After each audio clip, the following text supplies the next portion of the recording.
To my embrace, our breath interlace, gentle yet dangerous tide. Your fingers between mine, soft whispers in your ears, freeze the time. Just leave the past behind. Fly and try, thought I fall. Catch me. Let the rhythm, black or white, unveil the truth. I spread my wings. With my hand, there's no escaping this reality. Step by step, remove the veil, seek me for who I really am. It takes two to tango, what is not enough. Drift over ego, in this fragile life. Real close, I'll lead this dance until eternity. So you're back and forth again, like a pendulum, it never stops. It takes two to tango, what is not enough. So keep on spinning, clock keeps ticking.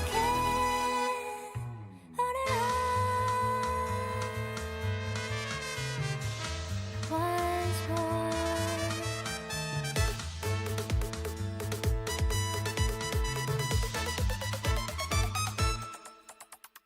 Fall to the ground where you now catch me. Let the rhythm, black or white, unveil the truth. I spread my wings. With my hand, there's no escaping this reality. Step by step, remove the veil, seek me for who I really am. It takes two to tango, what is not enough. Drift over ego, in this fragile life. Real close, I'll lead this dance until eternity. So you're back and forth again, like a pendulum, it never stops. It takes two to tango, what is not enough. So keep on spinning, clock keeps ticking.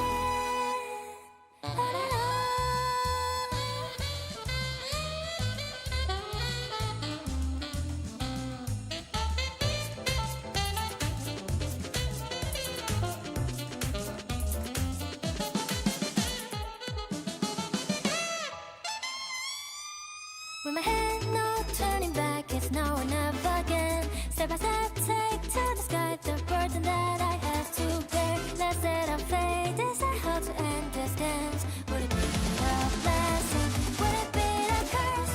Will you close? I won't let go. Trust me till the end. An angel or a demon, that's again you will decide. I'm more than a shadow, let's learn to find. You will keep spinning, clock keeps ticking. On and on. You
Yeah, you are muted. Last time you went so stupid. long while being muted, it was incredible. I was just watching it in this video.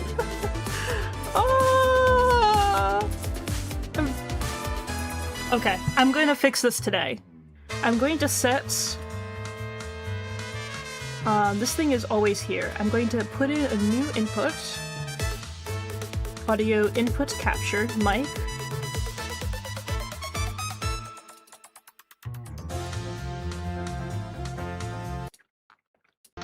I don't know who George Pendragon is, but they have your best interest at heart. Yeah, they do. Muted as usual. Okay, I'll keep this one muted, and then this one will be on. Okay. It doesn't have any filters, though. Darn it. Rather be muted when you don't want to be muted than not muted when you want to be muted. Yeah, I just have to, like, click the buttons every time, but I'll fix that later. Hello everyone. I see people are filtering in, appearing. Okay. Let me pull up the content that we're watching today.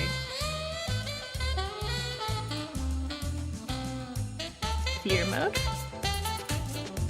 Default view, theater mode. Okay. This looks really weird on my monitor.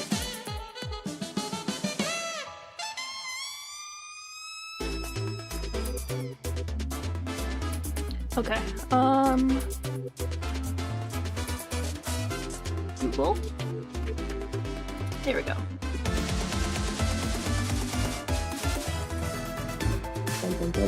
Dun.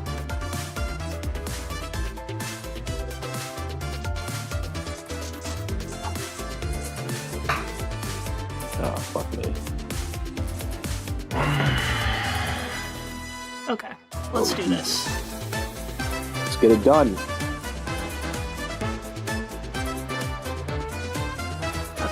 No accidentally potentially doxing yourself with the bookmarks bar. Last time I allowed my bookmarks bar to exist, people got like my university from there. It was crazy. Yeah, I was gonna say, you probably have like a university thing up. Yeah, I had to remove it, so now it's just... Yeah, it's not here. Yeah, and this isn't gated, so people are just joining. Yeah. I'm gonna set the status so that it... Oh. So that people know ahead of time that as soon as they join this chat, they're live. You're live. Hello. You can't say anything compromising. Yeah. Oh, but what if I'm compromised? Well, if it's like a fundamental autic status, this is something that we have to negotiate. So, like, they did send me from the enemy Discord, so... The enemy Discord. The enemy Discord. You're just gonna let that hang there, not gonna elaborate? No. I mean, they sent me, like, to, you know, spy and subterfuge. So, you know, I wouldn't want you to know. Right, yeah. Clink. How's everybody doing? Sorry. Like, we haven't talked in a long time.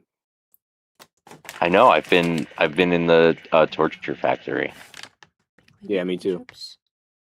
Yeah. You've been in the torture factory, Imran? Yeah. Yeah, I mean a little bit.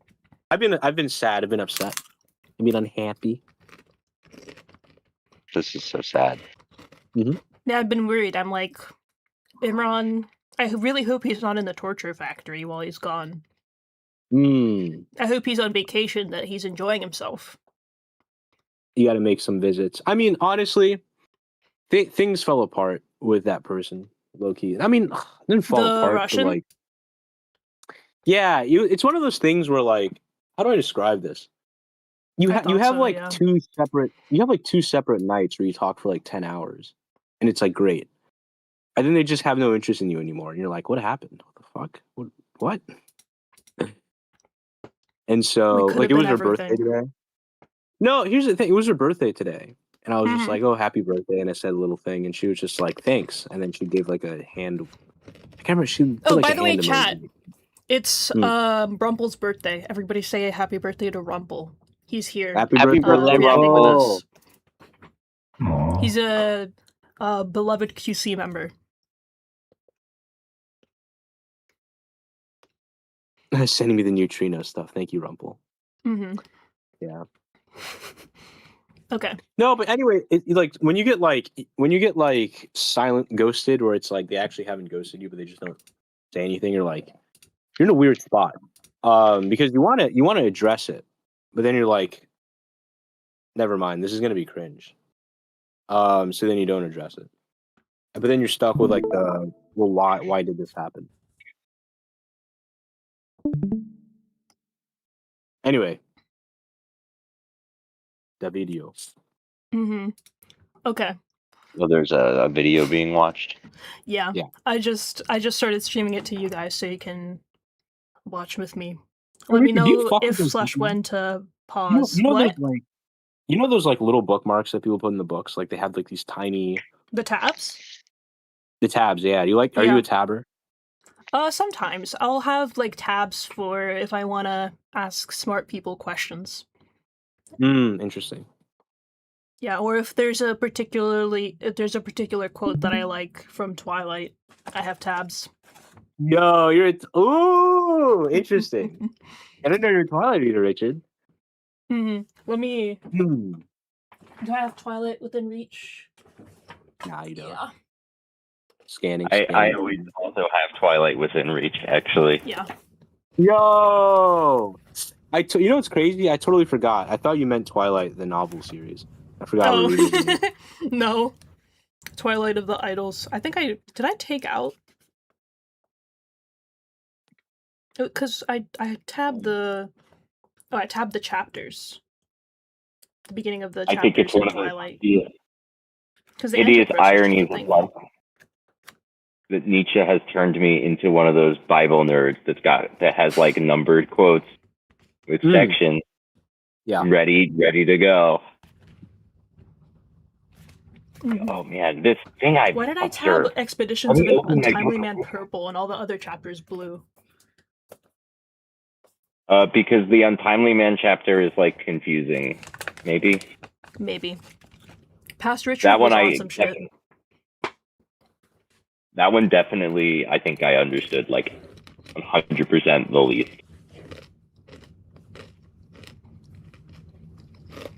Anyway, let's get started with the video. I relate to the fact you never have a bookshelf. In the background? Like, do you have a bookshelf in your house? It's not really a bookshelf. It's like it's a built-in shelf on to one of my desks. Okay. Yeah. Okay. Oh, it's muted. Unfocused. Her eyes were on Isabel's mouth. She was so short this close, so warm.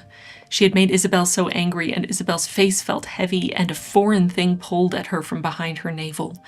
Pulled. She turned to Ava, a fraction of a movement. Ava swayed, leaned first away, and then, all at once, toward tiptoes. She kissed her again. It was a press of a mouth this time. Isabel's sharp inhale, Ava's top lip between hers. Heat. The quickest bloom. The pressure of Ava's fingers to her shoulder, her chest to Ava's, her kiss. Their lips clung when Ava pulled back, with a raindrop of a sound. The first time I read that paragraph, I realized I was holding my breath. I had goosebumps on my arms. My mouth had gone completely dry. And when I got to the end of that chapter, I just stopped, stared at a wall for a while, and then I went back and I read it again. Because I couldn't quite believe that a book had actually managed to make me feel like that. And not only made me feel like that in general, but from a kiss. Every once in a while, a book catches me completely off guard, making me physically react, and not because it's shocking or especially explicit. In fact, I have noticed the commonality between the books that have this effect on me is that they tend to be much more subtle. It's those moments that feel so benign, but are just dripping with Oh wow, look at how many... Oh, I shouldn't double click. I should... intimacy. Yeah, look how many tabs she has. This is I kind of told you, absurd. dog. She was having her shit. Yo, she was in the zone. Okay, she was Mhm. locked in. Faraz, is that are you saying this is the tabs are you when you read Hegel, or you felt aroused when you were reading Hegel? Because Wait, Aerobic said wasn't arousing to me. Terrible book. Okay, well, to be fair, hold on. the Wait a Safekeep minute. you said is a terrible book. Yeah, that's what they're saying. Hmm. But I mean, of course, like if you're Interesting. just going contextlessly, I don't think Aerobic's read it. I don't think so. I think Aerobics is going off of what we just heard. And if you're just going contextlessly from like a bit of it, then of course it's not going to land for you because you didn't get all the preliminary tension in this whole thing. Mm-hmm. And one of the points that she's going to make in this video that we're going to see is that this book, that point of gratification comes from a lot of tension and build up and insecurity and uncertainty in this whole thing. Oh, never heard it. Okay. Fair enough. Jokes are legal in this chat. Frost is saying they relate to the description about like having like sit and stare at a wall and stuff like this. Okay. That did not stick in my working memory, unfortunately. Yeah, something else that's coming up to me is that there have to be like particular scenarios that are extreme in some ways, I think, in order to make you like feel like that. But if it's just like stuff to be shocking and upsetting potentially, then it definitely like that's where we get stuff like dark romance. Victor, can I ask you a question? Yeah.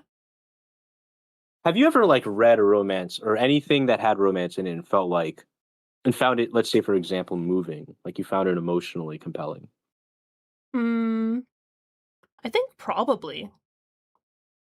The book is the Safekeep for us.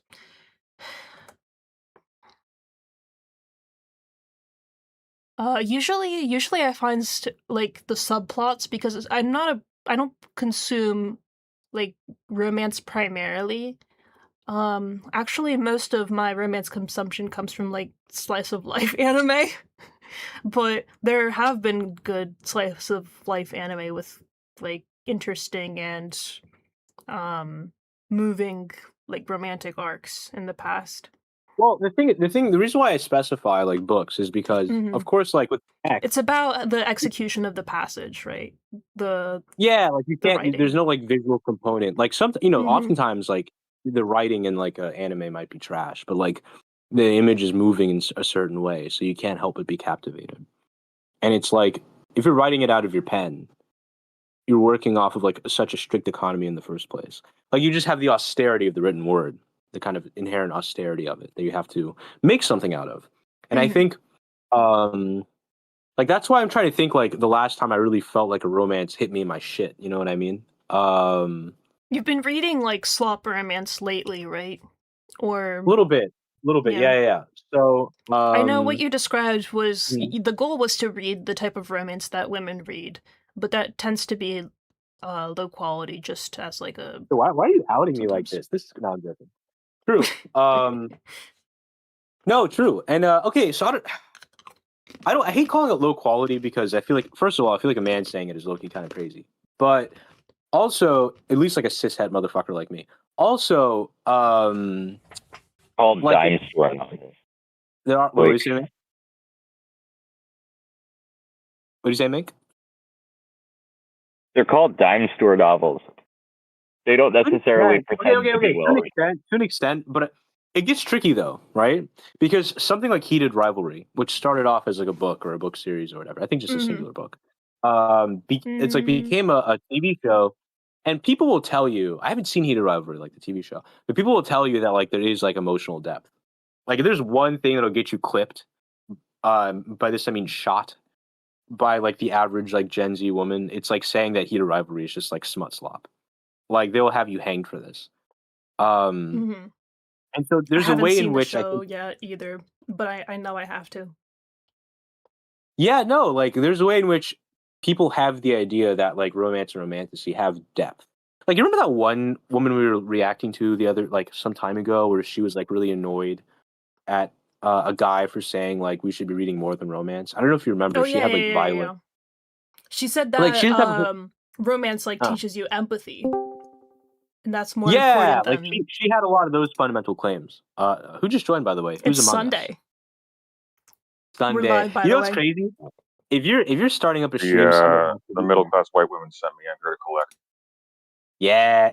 Well, you said you read Colette? No. Oh, you should read Colette. Colette's fantastic. I've been reading Colette. Um, but no, when a stream is afoot, Sunday has to be in there. He's like I don't know. He's like a hammerhead shark or something. Like he can feel the water shifting. Well, usually Um, he comes in to be like, Richard, you're muted. You've been you can't going do that for now. But you see how that's a yeah. pretense, right? He needs to have a mechanical pretense or a technical pretense, then he can get his shit off. That's how it works. By the way, Mhm. Sunday. This time it's There, the middle-aged white lady sent me. there's been a an influx of takes that are also having similar problems with the Odyssey that I think Emily Wilson's been having on YouTube. So I Oh, think I have no. some No content. more. I'm gonna No send more. it to you. You're gonna have to react. No, they're Oh, not no. long. They're like 30 minutes. There's one chick who's like who's Are they based springboard. off the Emily Wilson review? Not exactly, but they make. I want to say they make genetically similar critiques about how the Odyssey handles women. One actually used the opportunity to springboard into a conversation about Maureen Murdoch, who is that that Jungian, that woman who's a Jungian who did the whole like the kind of feminine, the woman's hero's journey or whatever, the heroine's journey. Oh yeah, yeah, yeah. Yeah. So there's a video that's operationalizing Maureen Murdoch. By the way, I've talked about this elsewhere, but the Jungian uptake has been remarkable. Like, for whatever reason, we're having this big Jungian renaissance. A friend of mine was like, who knows that I'm into philosophy. She's like, have you read anything by Jung? And I was like, why? And she's like, my little sister's been watching TikTok all day, and she's asking me about fucking Carl Gustav Jung. It's been like a whole thing lately because people are interested in like shadow work. They're interested in I forget what it's called, but the Jungian thing about like wanting to falling in love with someone or having an obsession with someone because they embody some part of yourself that you want to integrate, like the anima and the Richard, animus. how do you feel about Imran derailing your conversation to serve me content? I feel like okay. Listen. So We're growing the viewership. it's. I mean, as long as the viewer numbers go up, that helps me. But That's still, what it's about. It's for the money. Okay. there is not that there is any yet, but someday. Look at the Richard show syndicated. Sorry, continue. Yeah, I was gonna say that like all of these streams have been continuous. Oh wait, this reminds me. Stop serving President Sunday content. I want to ask about how your conversation with the dirt guy went. What's his name? Forever Dirt. Rotting Dirt. I think it went up Forever Dirt. Oh, Forever Dirt. Okay. Yeah. Yeah. It went. We were gonna okay. invite him onto the It went- GSL for content, but then you joined very rudely. Oh, sorry. I mean, you can invite him. I'm sure he would actually come on to your stream as well. Yeah. I introduced myself to him, and he was like, "Okay, I know who you are now." He seems personable. You should bring him on the GSL. I think that'd be interesting. Mm-hmm. What to Be nice. talk about? I know that we tried to watch a little bit. We were excited for you to start flinging shit at each other, but instead you started to discuss theory, and he was kind of like agreeing with everything you were saying. So we were like, okay, now we're just stealing content without having anything useful to say. So we had to click I don't off. care. I'm fine with you stealing my content. So, Sunday has a about little the bit of the principle. book connect, where he has. What do you mean? some- What do you mean it's about the principle? I own both channels. You can't steal content from me. It's literally on my own channel. Oh, that's a good point. Yes, it is. And we need to get monetized. We need to get monetized before February, because then the monetization requirements jump up by 100%. Ooh, So yeah. yeah. Really we got to get on that. It's Yep. got to stop slacking, Imran. Whoa! Fair enough. No, But I'd be actually, though, bring Forever Dude on. I think that would actually be a fun conversation. And I Mhm. think you guys have less of a. But you didn't You're a answer little less what we should talk about. I think you should talk about. I think you should just have him along and just cover whatever. Cover something contentious and just see what happens. That's what I would do. Oh, Sunday. You should be watching the stream in like for a little while because soon we might end up covering Brittany Simon. Remember the Levels girl? She did a thing where If you're trying to she's convince me to leave, that was like the most effective way you could have possibly done that. but she's going to be doing something on Judith Butler. Oh, I Mhm. see. When is she Mhm. doing that? She already She did did it. There's a VOD in which she there's a covers. VOD. How long? How long ago? A couple days ago? Let me double check. 2-3 days ago, I want to say. It's I've from been 10 needing days to. ago. I've Oh, been 10 needing days. to do. People have been asking for a video on explaining performativity, like just efficiently outside of the context, like a big bloated video essay. So I probably See. will do that soon. Mm-hmm. Maybe I'll do a video of like some bad I'll do like a casual video of some bad misreadings of Butler. That'll be easy. That'll be fire. Content. Mm-hmm. That'd be really good. Yeah. I've been convinced that I need to stop. My efforts are undermining my efforts, and I need to chill a little bit. That's what I've been convinced of recently. So Yeah. You just gotta chill and you gotta take things spontaneously. Like some of the best stuff you say is when you're just kind of spontaneously opining. Like in I the know conversation we had earlier it's such about an Gorilla. insult. Yeah. It's like, oh my god, like, oh yeah, you worked for like 4 months on this thing. Yeah, here, triple the views for this thing you just spat out in an hour. It's like, oh, great. See, there is no God. Micho was right. Yeah. That happens with artists all the time too, with like sketches versus finished work. People usually like unfinished or unpolished stuff for some reason. Okay, well, I feel okay. So I like that framing better. Okay, it's not that I'm a bad YouTuber. I'm just an artiste. That's what it is. Yeah. Ooh, yeah. Also, I People want to see the say that potential. yes, and also I want to say that I think sometimes when you're extemporaneously expressing yourself, you use filler words that help. I don't know how to explain this. They kind of psychologically ground people. It's like, you know how sometimes before you like take a jump, you have to like run into it, because it'll be less strenuous on your muscles to do so, and the time actually comes to generate the power to jump. Something like that. I feel like when you have a little bit of filler language or like some phatic speech and I don't, maybe not phatic, maybe that's not the term, but like a little bit of superfluous talk. This kind of like helps mentally get people into the difficult stuff that you're going to say in between, which I think happens when you speak extemporaneously. Maybe a better analogy would be something like in like F1, Formula One racing. One of the purposes of the straights is actually like the straightaways, like the long straightaways they have, is to help you give you like a mental break because you're taking corners at such like extreme precision that taking a long straightaway on the track can just be a way to like relax for a little bit and get yourself back into the position to take corners aggressively again. And so maybe it's something like that. Like it helps people kind of. So maybe gear I'm being into- too. So like with the pre-prepared stuff in general, like the video essays, I'm being too economical to the point where it's hard to follow. It can be at times. Like I remember. So I actually have a good way of thinking about this because when I first started watching you, I wasn't nearly as literate in like these topics as I am now. See, nowadays I'm so literate in it. God, in what comparison a blissful time. Anyway, sorry, continue. Yeah. No, really, because nowadays it's harder for me to even make this point with you because I tend to understand more or less everything you say in your videos. But I remember when I first started watching you, like 4 or 5 years ago, and you had that video on international relations theory and like time and space. I remember just like having to replay the same like minute over and over again because it was so economical that it ended up having like a density effect. It felt like trying to chew like a really tough steak almost. I feel that too sometimes. You're an underuser of the simplifying phrases. Oh my God, hang on. A squirrel is running away with the nest of a hummingbird right now. That is horrifying. Oh, But so he's having why?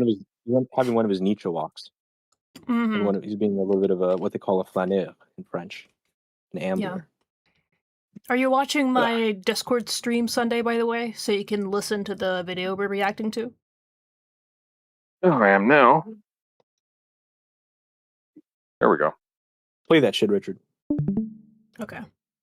It's the silent glances full of meaning, or the brush of a fingertip as someone passes by. And I get a little flustered, okay? I need a minute. And that's exactly what happened to me as I read The Safe Keep by Yael van der Vouden again and again and again. And I couldn't stop thinking about it. I could not get this book off my mind, and I needed to puzzle out what felt so different here. What did this book have that other books didn't? Why did even the briefest kiss scene in this book impact me so much more intensely than even the most extended explicit sex scene in a plethora of other books? I needed to find the answer, and I think I might have. Since today, So many people say this, that it's the, I guess, the foreplay, or like the stuff that's like less extreme than sex, that gives them the most like satisfaction and emotional gratification, and perhaps even titillation. You relate to this? Do you relate to this take? I haven't consumed enough pornographic content to know. Do you relate Yeah, to I would this? say, so this is not going to be language to hear if you're like someone like a hardcore Deleuzian. But in Anne Carson's Eros the Bittersweet, where she talks about how Eros has been handled in antiquity, meaning in the antique world of like the Greeks. She talks about, first of all, she talks about bittersweetness. And in fact, the Greek term for this is something like glucopikron, which is very ugly. But it's actually the sweet bitter, which is so fascinating. Yeah. And Sappho is the first poet to employ this language. And what's fascinating about it is that it's not simply some kind of pleasurable, kind of utile activity. There's a downturn. There's something bitter about it. It might be the leaving of the beloved. It might be the preliminary distance from the beloved before you consummate. But there's something there that is also somewhat agonizing. Some kind of downturn, some kind of vicissitude, some kind of lowness. When we look at the Greek understanding of Eros in general, we see something similar. In that some conceptions have Eros as being a kind of fine madness. This is more so the Platonic conception, when Socrates says that Eros is actually the finest madness that one can have. You also have notions of Eros as like a kind the of most affliction. rational madness. Well, more so like the most like almost like the finest wine, like the most pleasing, sophisticated kind of Okay. like the most overwhelmingly Sublime, perhaps? pleasurable. Oh, pleasurable. Sublime is a good way of thinking about it. Yeah. I think sublime is better. It's more than just pleasure. But Yeah. I mean, of course, when we look at the figure of Eros, it's someone that's inflicting you with something as well, right? It's something that strong vocal cords. Is that about me? Who's that about? No, I it don't can't be know. about me. It can't be about me. If it is about me, thank you. If it's not, then F off. I think No, I'm kidding. Maximal's a little bit behind because the artiste comment came like 5 minutes after Sunday Is it- said so- that he's artiste. Ooh, it might be Sunday's vocal cords. Yeah, Sunday does have strong vocal cords. Maybe Yeah. someday, Imran. Yeah, maybe someday. When I start smoking Marlboro. When you're out of puberty. Yeah. Mhm. No, cigarettes are gonna weaken your vocal cords. Are you serious? Well, they weaken your lungs, Why, which is like the same thing. No, your vocal cords are different organs, but like it will make it so you can't project as much if you're like all raspy and whatnot. But point of information, like people like I think Orson Welles was a heavy smoker. He had like a massively boomy voice. I feel like Deleuze is a good example of what we're talking about, because Deleuze, he really can't project his voice whatsoever, but it has like this gravelly sort of baritone to it. Yeah, but Anyway. he literally couldn't breathe. He was like suffocating his entire like older life. So That's true. continue. Sorry, as you were saying. So I mean, Yeah, so you were have a talking notion of about infliction. Eros. You have a notion of infliction. Eros has to shoot something into you, so there's also that image. But there's also when you look at the Oxford Classical Dictionary, they have a really good description as Eros being that which shakes the bones of the suitors of Penelope. As another example of this kind of destabilizing sort of mad like thing that makes you off kilter. Mhm. That makes you violate Zeus's law. Yeah, I mean, and of course, you know, this lines up a little bit with what they call the Dionysiac. This connective kind of frenzy as well. This Mhm. frenzy for union that Connective breaks as up. in social? Well, often social, physical, more so physical. This physical Okay. frenzy um, that overcomes the boundaries of selfhood, of a kind of contained self. Mhm. Nietzsche picks this up in The Birth of Tragedy, which is his kind of big study, big enough study on the Greeks, on Greek tragedy. I'd say it wouldn't just be physical in the strict sense. It also includes things like music, um, imbibing socially. Oh, sure. Mhm. Yeah, when we're talking about the Yeah. Dionysiac in an expanded manner, of course. So But the specifically, aesthetic as well. So the social yeah, aesthetic, the physical connectivity. yeah, yeah, Well, yeah. but I think to Imran's point, that the stress would be more on the sensation, not on the sociality of it. Yeah, on the sensation, but also Mhm. as a specifically erotic liaison. And when you look at Nietzsche overturns what for him it's an overturning of what Schopenhauer would call something like the principium individuationis, which is Latin for something like the principle of individuation. And so you have all this at work, this frenzy, this even let's say maybe even prehensility, this kind of grabbiness about it. Bataille picks this up very well in his book Eroticism, where for him the erotic is all about what he calls the death of the discontinuous self. So you have a discontinuous self, I have a discontinuous self, Sunday has a discontinuous self. Bataille famously says, "Your death is not mine," etc. But the erotic is about almost a kind of spectating the dizziness of our attempts to overcome this for a brief period in time. And so, I think that tension of being apart but wanting to deeply be together has been, I think, a lot of what literature has considered the erotic hitherto. And you see this, I mean, one of the greatest examples of this would be in Emily Bronte's Wuthering Heights, where she famously says, Nellie, I am Heathcliff. Catherine, sorry, the main character, or one of the main Right. characters, says, Nellie, I am Heathcliff, talking of her love interest. And in fact, that it goes beyond pleasure. It's not simply that I really love or enjoy Heathcliff, but that somehow if Heathcliff were to die, the world would become strange to me. Um, I'd no longer feel like myself. And in fact, when we talk about Heathcliff, we're talking about me in unison. And so Uh-huh. there are very theatrical, deep, metaphysically entwining stakes here. Literally, almost played as almost a kind of comedy in the death of Romeo and Juliet, where one literally cannot stand being in life and having that fundamental separation from the other and must die in tandem.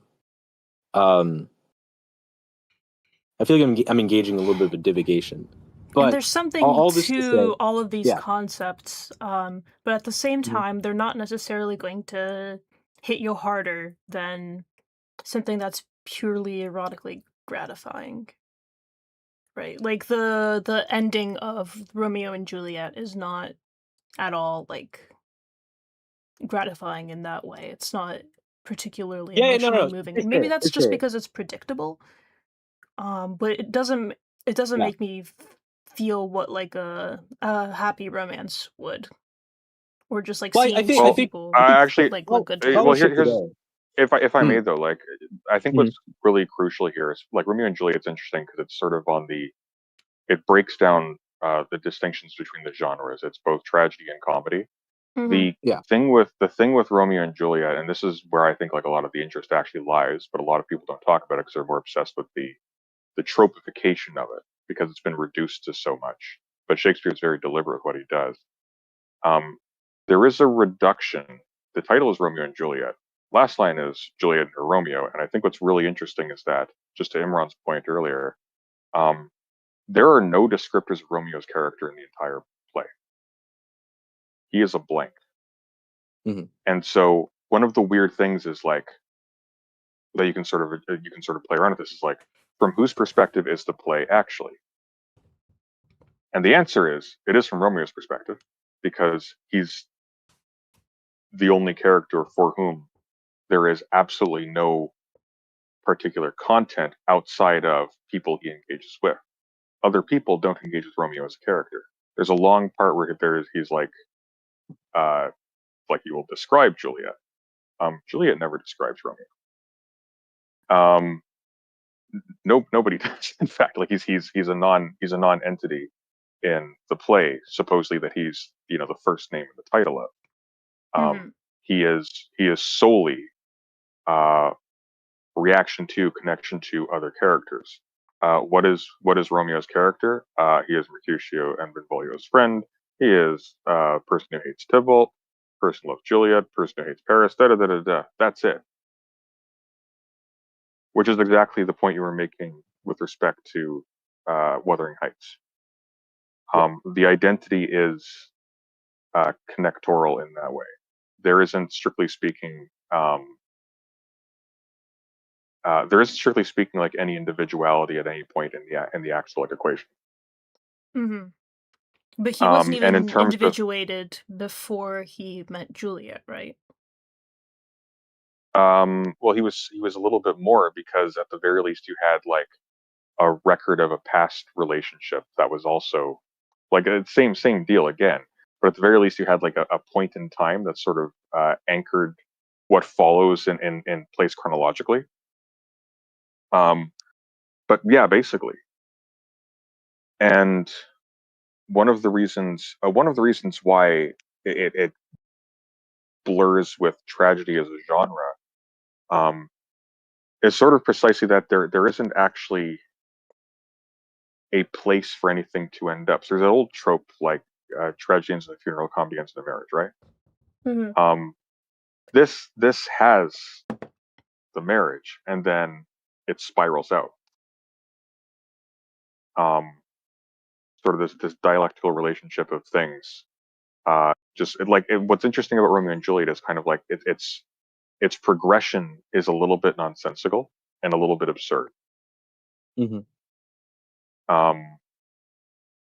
And like to your point, like it's the ending is not sort of satisfying from like a romance standpoint in a lot of ways, partially because it's actually kind of inconsequential, like heavily consequential, but also it ends up just being the death. Well, the entire run of things leading up to the conclusion, because the actual plot of Romeo and Juliet is just a dialectic of acts of violence, actually, that results in two families losing a bunch of family members and then resolving, okay, let's cut it out, which is not very exciting from that point of view. That's actually what brackets everything. Yeah. And it's described as a tale of woe, right? So it's not supposed to be treated that way. There isn't like an edifying conclusion to it. The prince who pronounces on this is named Aeschylus, after the author of the Oresteia, just to bring it back to the Odyssey again. The Oresteia, of course, is about the emergence of essentially like the ancient Athenian concept of justice as opposed to blood feuds. The entire ambience of the thing actually relegates what you think is the actual like core of the thing to essentially like, oh, this is just one ingredient in a process leading to what is the actual theme of this, which is not the actual theme of it, obviously.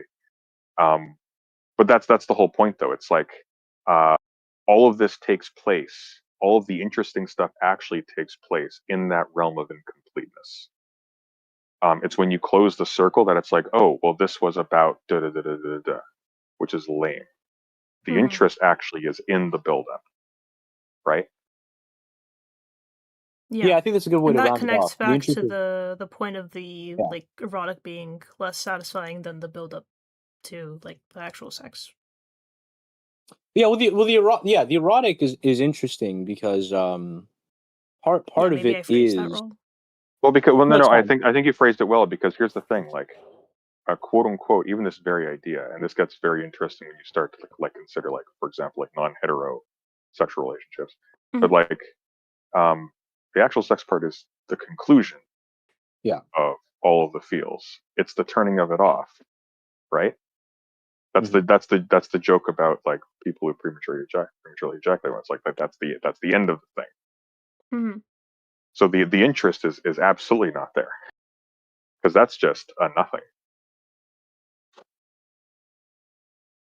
It's a I think another way of thinking about it, in the way that Sunday put it, I want to make an analogy to Heidegger. Excuse me for that. But Heidegger famously says about death, death is the one thing that'll never happen to me.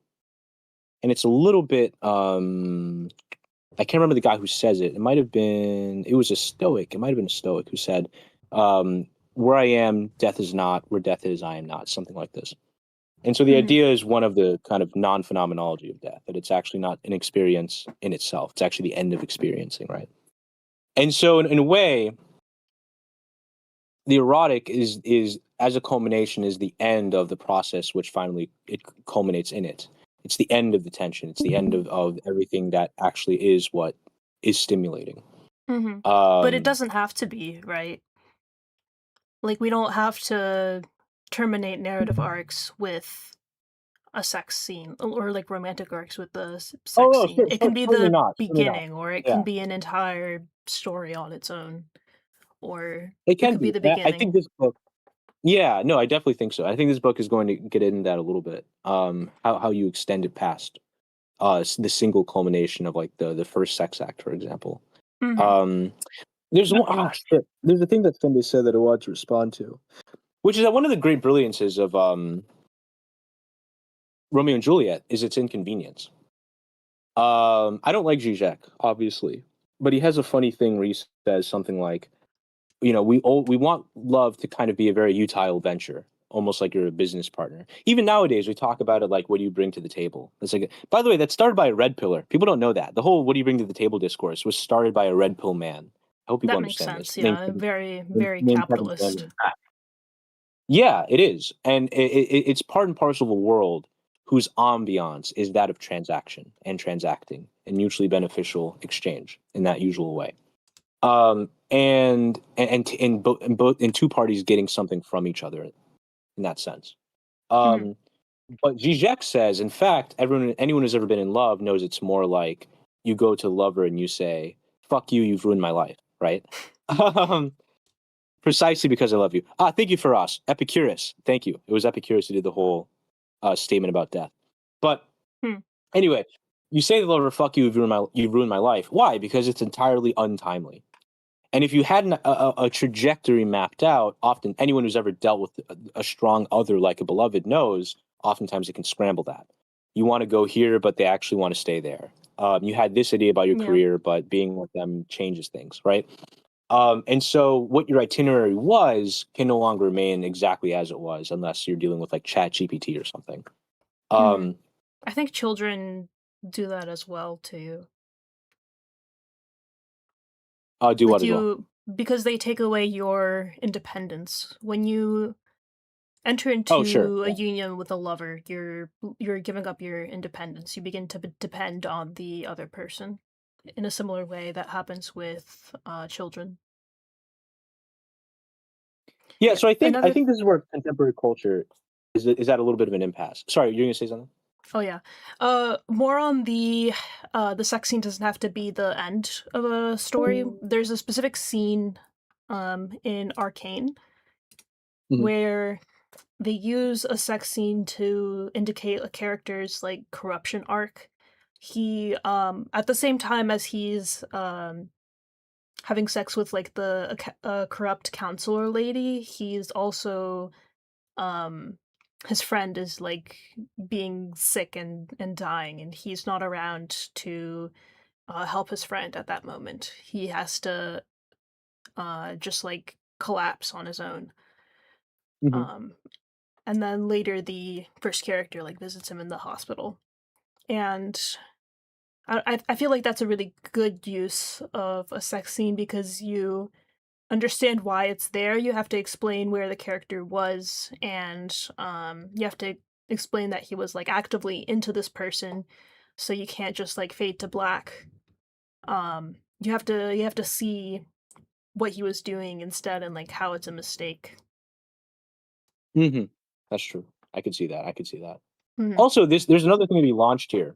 I need to send you a video. There was a video I ran into recently. So there's a growing trend where people my age, like our age, Richard, have trouble justifying sex scenes in films. Yeah. Sorry, 1 second. Aerobic says, "Oh, I really like the idea of love being something like 'fuck you, you ruined my life.'" I know, it's good, right? It's fire. Because it's kind of how it is. It's something that falls upon you. I have a whole spiel about this, actually. Yeah, at first I was Aerobic. like, no, I would never think this about my lover. But Yeah. to be honest, yeah. Like, this person is like, you have to learn a whole different language and come to my country. And that's extremely inconvenient and expensive. And yet, like, I'm willing to do it anyways. Like, Yeah, that's true. I think there's also something to be said of there's something to be said about production and reliable production, which sounds strange. What I mean by this is, I think right now in our time, we live in a world where most things that you want out of life, people want to give you a reliable method of producing it. In other words, if you want a certain type of body, there can be a reliable method that we can, or like a formula that can be applied, and you can produce this for yourself. You can engage in the necessary sort of gainful operations to achieve this body. If you want a certain kind of income, a little bit more tricky because economies are somewhat contingent, but there's still a kind of entire industry that's culturally predicated on giving you the proper mindset and ideas and formulas, again, to achieve what you want. Influence people, same thing. More or less, we approach the world through this kind of maximizing procedure, that there is some kind of best practices that if you apply this well and you really know what you're doing, you should get the end result. And it seems to me that relations of intimacy and affection are one of the last spheres or domains of regular human existence with each other in a social sense, where there's a fundamental limitation, a hard finitude placed upon that possibility. So an example of this actually comes from Shakespeare. One of my favorite Shakespeare poems is Venus and Adonis. I highly recommend everyone go read this. It's really good. Venus and Adonis centers, of course, the mythical figure Venus, who finds Adonis hunting in the woods and is smitten by him, is basically enamored with this boy. Adonis, meanwhile, has no interest in Venus. He just wants to go hunt boar with his dog and his horse and this whole thing. So Venus, being, her powerful self, tries to capture Adonis and get him to love her back. And she tries all method of thing, tries to impede his ability to hunt, traps him, just engage, and she's a goddess, right? She has all this kind of power, this near omnipotence to do whatever she wants with Adonis. But what troubles her so deeply is that no matter what she does, no matter how much she foists her power upon him, she cannot get Adonis to reciprocate that fundamental affection. In other words, even if he wanted to, he just can't fall in love with her. And so there's a moment where I think she has him pinned down and she's kind of staring at him and she's like, look at me, look at my face. I'm literally the most beautiful woman you've ever seen in your life. How are you not into me, basically? And Adonis is like, I'm just not, I'm just not into you. And so even with powers of productivity that is simply not granted to mortal humanity, Venus cannot get Adonis to reciprocate her affection. Well, maybe it was because she tried to force it by taking away what he did love, which was hunting. Perhaps, but that's the thing, right? It's like, it doesn't matter if you force it. The point of the story is that you can't force it, yeah. Right, and then most things today, I would say, we would imagine you can force it in a certain way if you go about it rationally. Rational methods of production are basically rational relations of force, no? Upon, say, for example, the Earth, using it to mine resources and this whole thing.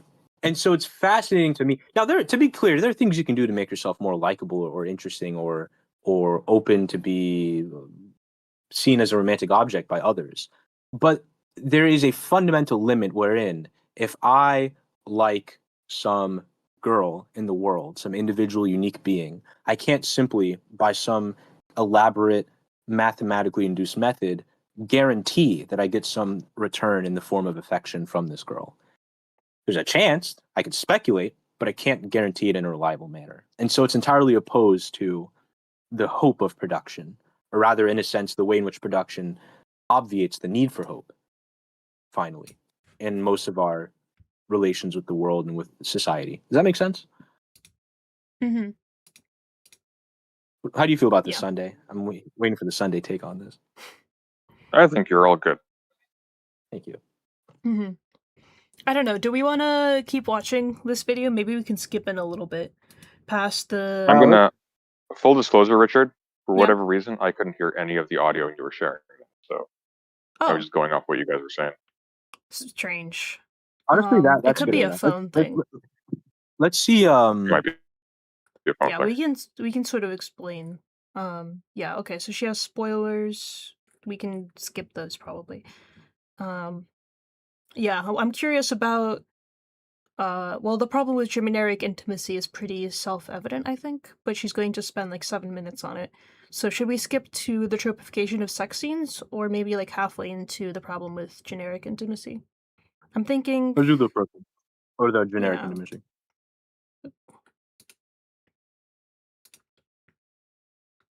But that's a subscription. But it doesn't fill you up because there is absolutely no substance I mean sponsorship. under the sugar rush. And I realized that the books that stick with me are not that. It's not about trying to overwhelm me with the most dramatic language possible, with the biggest declarations, with the comparisons to explosions and world shattering and life ending and starting over again, someone being born anew through their lust for this character they met 5 seconds ago. I am instead interested in Oh, yeah. Welcome, new people. We're watching the interchangeable intimacy problems, why so many sex scenes, I think, feel the same. Yeah, and we're talking about literary, like, sex and love. the books that are not candy, but something nourishing, that there's actual substance underneath, that there is a slow build, that there is a weight and a history to the relationship that adds context and texture and satiation to the intimate scenes. Nourish me, you know? Give me something to chew on. And it's okay for some books to be candy, you know? There is space in the world for many different types of food. How do we feel about this like junk food versus nutritious food metaphor for I guess like substance relationships that have build up versus don't have build up? I think there's a I don't know, you can have build up, but also it's not the same thing as the relationship being like healthy or having substance or even like being sexy. I Mm. think there is something intrinsically. I think there's something intrinsically impoverished in attempting to replicate, sort of like how some people try to replicate a particular like postcard idea of what like a family or a relationship looks like. Mm-hmm. I think doing that with the development of a relationship is equally toxic. I think also it sort of creates a situation where it's like, oh, well, we've hit the peak here. Time to try again with somebody else. And people do that. And I think the thing is like, obviously you need tension and whatnot in order to grow in some capacity. You need something to provoke you to change in a positive way over time. That doesn't always need to be the same kind of thing. And sometimes the type of relationship, like under healthy conditions that you build with someone you've had that with in the past tense, allows you to then project out into other things. And some people have, and again, like that can be unhealthy or healthy. Some people will therefore use relationships as a way to prepare themselves a springboard for something else. This is when you get people who either find trophy wives and or who end up relegating their partners to just basically a kind of background accoutrement to their careers. And I think, I don't know, I feel like attempting to overly schematize all of this in the first place kind of undercuts even the possibility of the spontaneity and the very like agonistic qualities that are being proposed here as being like essential to, you know, like relationship significance or whatever. Like it's sort of counterintuitive. It's sort of like counterproductive and counterintuitive. Mm-hmm. I agree with that. I think because the thing about schematizing is you always have to understand that the presence of the other is the presence of a counterweight in a certain way. And Sunday made this point about agonism. And agonism is a good way of thinking about it because, well, we can maybe a really good way of thinking about this as well is through a relation, or rather a comparison, I should say, with ChatGPT. One of the big kind of leitmotifs of people who have critiqued ChatGPT and like love with ChatGPT has been that ChatGPT can never really contradict you in the way that another subject can, with a Right. different mind that has experienced things in a different way and brings forth that experience in its relation with you. And so it's more or less very difficult to have a GPT relationship or a drive that could have never been your own, even if it superficially counteracts you, is instantiated. A drive that, in a sense, really comes from without. One whose desire isn't fully in alignment with your own. And this is like a very fundamental aspect of having a relationship with someone at any level, including friendship, right? And when this is, when you schematize, there is a way in which you remove the possibility for that otherness to enter. In fact, I'm reminded a little bit of, for those who are unfamiliar, the French philosopher Jean Baudrillard. Sunday's smiling to himself right now. Throwing up in my mouth a little bit more, like continue. In his book, Seduction, he makes the point that seduction is always what he calls the overturning of a positive edifice, meaning that you have this thing that you've built up, and the seductive thing is, in a sense, a destruction of that thing that you've constructed, erected. This might be, for example, the depraving of a nun. For those who are familiar with the term Casanova, like Brian, he's a real Casanova, isn't he? That was a real guy. His name was Giacomo Casanova, and he wrote this massive series of tomes that are his autobiography that he called Histoire de ma vie, or History of My Life. Mm-hmm. And in this, Casanova is one of his greatest desires erotically. It's a massive erotic account of himself, really, these books. And one of his biggest desires is what he calls depraving a nun. Why? Because depraving a nun is not simply having sex with a woman who has sworn off it or something. It's about overturning the religious order that embodies itself through the figure of this woman, of this nun. Mm-hmm. And this is usually what the eroticism of the nun is. It's an overturning of the religious order through this almost synecdotal act of sexuality with a figure of the church. Mm-hmm. But that's a common like interest of people, right? Like I'm thinking about Voicemail Guy and how he tried to solicit casual sex from somebody who explicitly wasn't interested in it. Like the urge to turn people is pretty common, I think, and not necessarily a toxic way.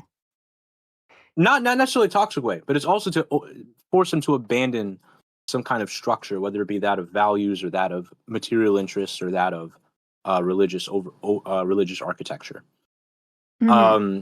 And so another example of this might be in the film Secretary, 2002 film with Maggie Gyllenhaal and I can't remember the guy's name. He's really famous. James Spader. Back when he still had all that hair, or Boston Legal, whatever show that was. And James Spader, of course, is a lawyer who runs his own legal practice. Maggie Gyllenhaal plays a very troubled young woman who becomes a secretary. And the erotic component is precisely, coming back to the tension, is the tension of a man he's actually trying to quit his former debauchery. He doesn't want to be a debauchee any longer. He's trying to kind of keep it on the straight and narrow. Uh-huh. And there's a hint of this actually ruining his previous marriage. Meanwhile, you have Maggie Gyllenhaal, who kind of grows in this pining urge to kind of turn him over into a certain kind of dark side. Hold on. What is this film called again? Secretary, from 2002. Hold on. Maggie Gyllenhaal is the woman who played Peter Parker's girlfriend. Maggie Gyllenhaal was Batman's girlfriend. Batman, sorry, not Peter Parker. Excuse me. Yeah, Batman's girlfriend. God! In the Christian Bale, I think that one. Yeah, it was Batman. No, it was The Dark Knight. It was just The Dark Knight. It was somebody else in Batman Begins. You're thinking of Kirsten Dunst played Mary Jane Watson. Yeah, I got them mixed up. True. Richard, what is this? I think this video got brought up in the 6. Enneagram Fixo numero 6. Quite the victim complex. Whether find a person's type, and also the real life entire identity to keep himself safe.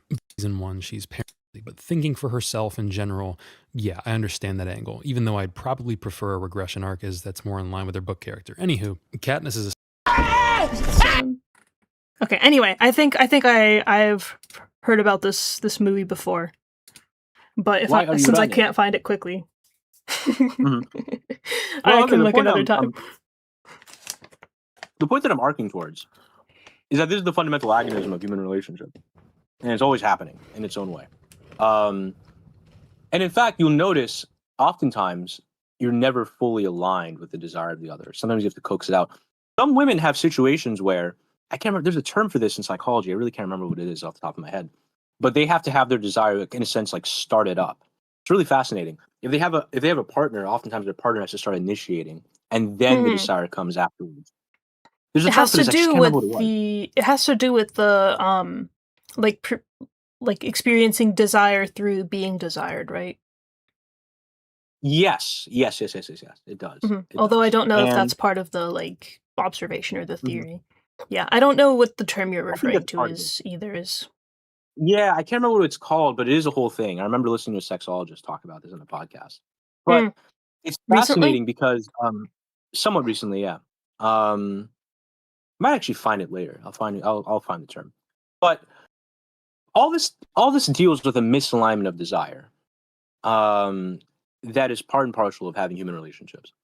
And what's so scary, of course, about the GPT is that it promises an unreal alignment of desire, and that this is one of the big selling points. You never get fully contradicted, even if you try to fabulate a sort of contradiction. There was a woman recently who had a relationship with her computer. She made it into a whole personage, and his name was like something really. He was Irish. He had like an Irish voice, and his name was something really obtuse, like Paddington or what. I can't remember what it was. But There's he was like all an kinds of asshole. these stories lately. Yeah. Wait, she was? Yeah, but he was an asshole. Hmm. No, he was. She had basically I don't want to say programmed, but I guess you could say programmed. Programmed him to be basically a cunt and to do things like force her to get tattoos. But it's not really a proper otherness, right? Because at some level, this is precisely what she wanted from the machine. So anyway, Hey, fellas, it's been fun. I gotta disappear though. Oh, see you Sunday. See ya. Okay. George, yes, I think that's correct. Women are encouraged to be passive with their sexual desires because to express sexual desire would like make you a whore or something. Or to even accept it makes you a whore, so it's like no, this is to true. express it This is is even true. worse. There's a whole section of like 20th century smut where the whole thing is a woman being taken. Not necessarily raped, but just like forcibly taken by a man. And the idea is like, well, if he wanted it and I'm just there for it, then you can't really say that I was expressing the desire per se. It just kind of happened to me. Like that song, the Christmas one. Right. Where it's like she's like making excuses for why she can't go home. Mm-hmm. Yeah. Okay. Well, anyway, I think we've gone too far off topic. I just asked about the metaphor for I think we need to go farther. Yeah. Let's skip to the tropification of sex scenes. Part 2, the tropification of sex scenes. Pick up literally any romance or romantasy off the shelves published in the last 3 years, 4 years, and then take a shot every time someone says, good girl, someone wonders if it'll fit, someone growls, someone says, mine, someone loses the ability to form complete sentences, someone climaxes harder than literally any— Okay, that one's real, though. Like, doesn't everybody go stupid during sex? No, this is the resultant amount of people that have bad sex. Oh, no, hold on. I know what she's getting at. She's trying to say that it's like tropified and not done well. But like, yeah, people really do that. Yeah, it's true. Mm-hmm. I mean, I guess if it happens, people can bring too much attention to it. I feel like people with a certain type of architecture have that experience more than other people. AKA people that have a clitoris. But definitely a thing. So I actually want to give my take which is not nearly as refined, but I think is a little simpler. Which is that going all the way back to when we were talking about the foreplay writing being more scintillating than the sex scene writing. And I think I have kind of a simpler explanation for it, which is that the sex scene kind of demands that you are embodied. Like, I could like sit here and describe what sex feels like. Mm-hmm. But you would not feel skin touching skin, right? It's this very like, physical phenomenon that just doesn't come across in words so good. We don't really have a good vocabulary for it. We really don't. We don't have like words for all the sensations. We just have like awkward descriptors. Mm-hmm. If you actually like look at the language that they use to write sex scenes. Whereas, with the description of feelings, that shit we have a robust language for. We understand that you can feel that, you can close your eyes and imagine it. And you're not like trying to like imagine a sensation. You're imagining a feeling, a story. The ones that we tell ourselves every day. That's my take, which is like a little dumb, but I don't know. I guess in philosophy words, you would say there's a sense of embodiedness that's missing. But if we don't have anything to say, we can continue. I had something to say, but I forgot. You forgore. Yeah, I forgore. Anyway, I do think she has a point here. Like, some of these like, why do all sex scenes feel the same? Because they use the same words, the same events occur in them, in these books that are already quite similar in their content and structure. Wait, oh my god! Other human Hold on. There is a very important point. I forgot to get into it Sunday, but it actually relates to this as well. Mm-hmm. Which is that the difficulty with tropes is that oftentimes what makes relationships special are like their singularities, like their uniquities. The aspects of them that you actually can't autonomize as like detachable or dissociable objects. And the difficulty with tropes is that it's starting off from dissociable objects and trying to then construct in a particular scenario around those objects. So I feel like it's almost getting it ass backwards. So I think there's also that aspect. But it's still fun to play like those types of roles in a relationship. Like, that's why people get into I don't know, they get into having like a particular dynamic with their partner, or for some reason the hot wifing is stuck in my head, even though that's not a very good example.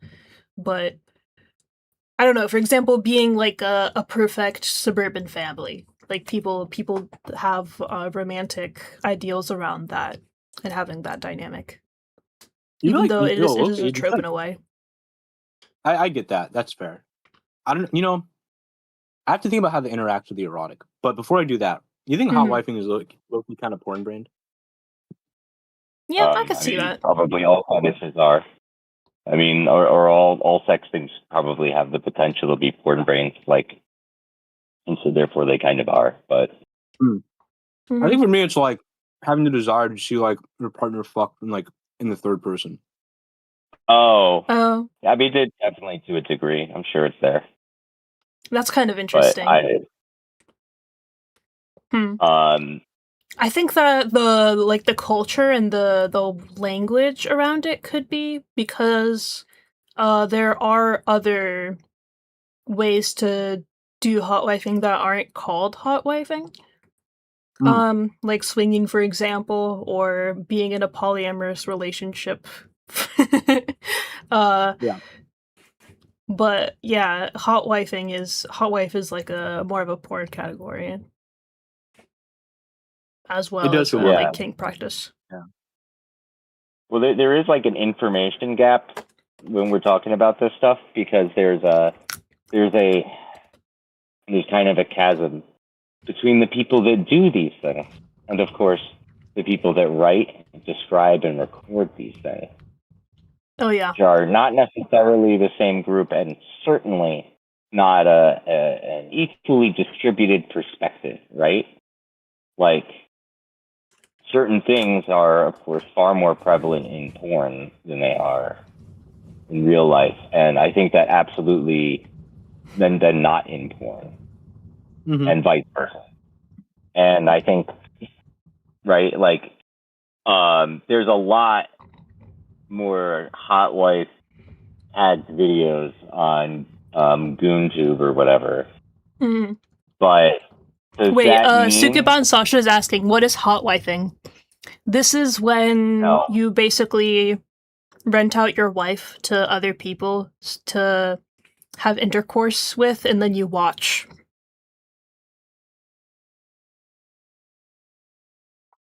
Yeah. I'm sorry, keep going. Not cuckolding. There's no humiliating aspect. But, like, does that necessarily mean that there are more people doing that than there are, like, polyamorous participants in the world? I don't really know that. I wouldn't make that assumption at all. Right? And like, nobody's keeping records. Nobody has good numbers. That's okay. I don't really want there to be. But you know, it's one of those things where it's like, how much does it exist outside of porn, right? Just because there's a million videos of you watching somebody else watching somebody have sex with their wife, those people were like in the porn industry, doesn't really map onto the people that aren't in porn doing the same thing. Are they doing the same thing? Are they? Are these desires produced in the same way of like a porn star being into hot wifing and a porn star couple, as opposed to like, I guess, someone that isn't? I don't know. I don't think so. Yeah, for us says people who do it, people who record it, people who consume. Yeah. Different yet similar categories because of that, like third personification of the thing. Yeah, I also didn't know that cuckolding has to have a humiliation aspect to it, but that makes sense actually, because people use cuck as like a you're pathetic. Usually it does. Yeah, usually it does. Yeah, makes sense. Just in some sort of way, right? But yeah, I think that's a term we can hammer in, a distinction. Yeah. I think hot wifing is like the logical extreme of like, I love that my wife is hot and all these guys want to fuck her kind of a thing. Yeah, it's an ego thing. Well, ownership thing. What if it's, it could be a capitalism thing or something? I don't know. Yeah. Yeah, I have the hot commodity. Yeah. That's a good double entendre right there. Yeah. I like that. Cuck has lost all of the original meaning. What is the original meaning of cuck? Does it have an original meaning beyond? They've diluted the term. No. It's like grifter.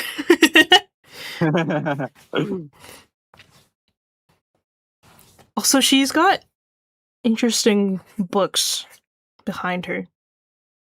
I see those are all the penguins, right? I don't know what these red books are, but I feel like I've seen this book before, this blue one. It's the Barnes & Noble's, like, super fancy classics. Yeah. Cuck is a bird originally? Like a tit. I look at like Barnes & Noble, and I'm like, people aren't reading this. They're just buying it. Yeah. It's too beautiful to read. And then there's the normal-looking classics. I feel like people. I think that's why people have like all this like idea that like a lot of these novels are just like constrained Victoriana. It's like a lot of them are actually like wild, and you don't even realize because you don't read them. I'm sure there's someone out there who like they just bought Wuthering Heights to put on their shelf, They have no clue what the fuck is happening in that crazy ass book. I don't know what's happening in that book. Yeah, because you're too busy getting yelled at by your boss. All right, Richard, let's continue the video. I'm reading porn. Oh, the last thing that oh, fuck. I'm trying to remember.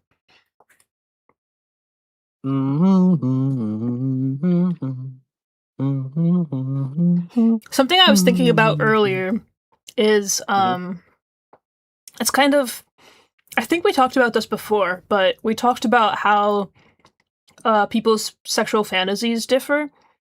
It might not be men versus women, it might be like asexual versus allosexual people, but people who imagine themselves in situations versus people who imagine like different characters in a situation. Yeah. Yeah.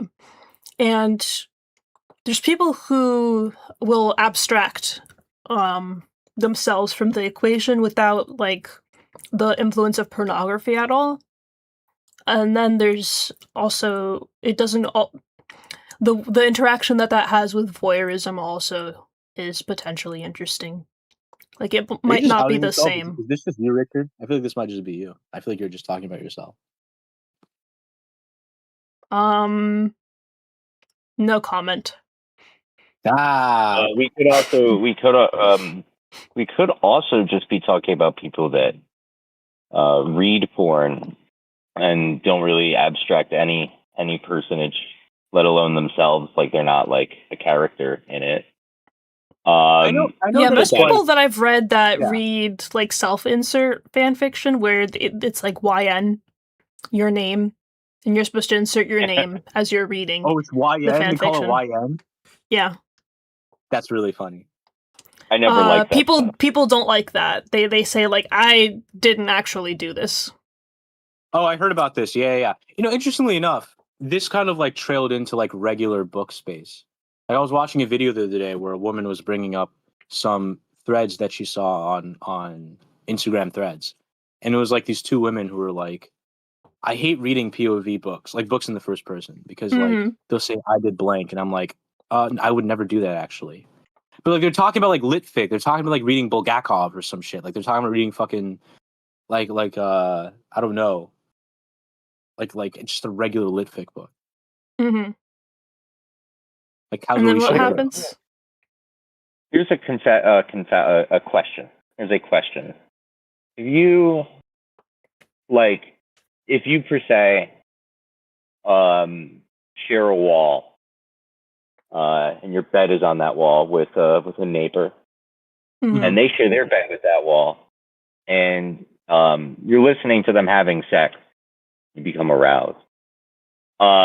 Is this cuckolding? Is it hot wifing? Is it any of these? Well, you don't things own that your are roommate. True. That's one. I don't think it's any of those things. So what is it?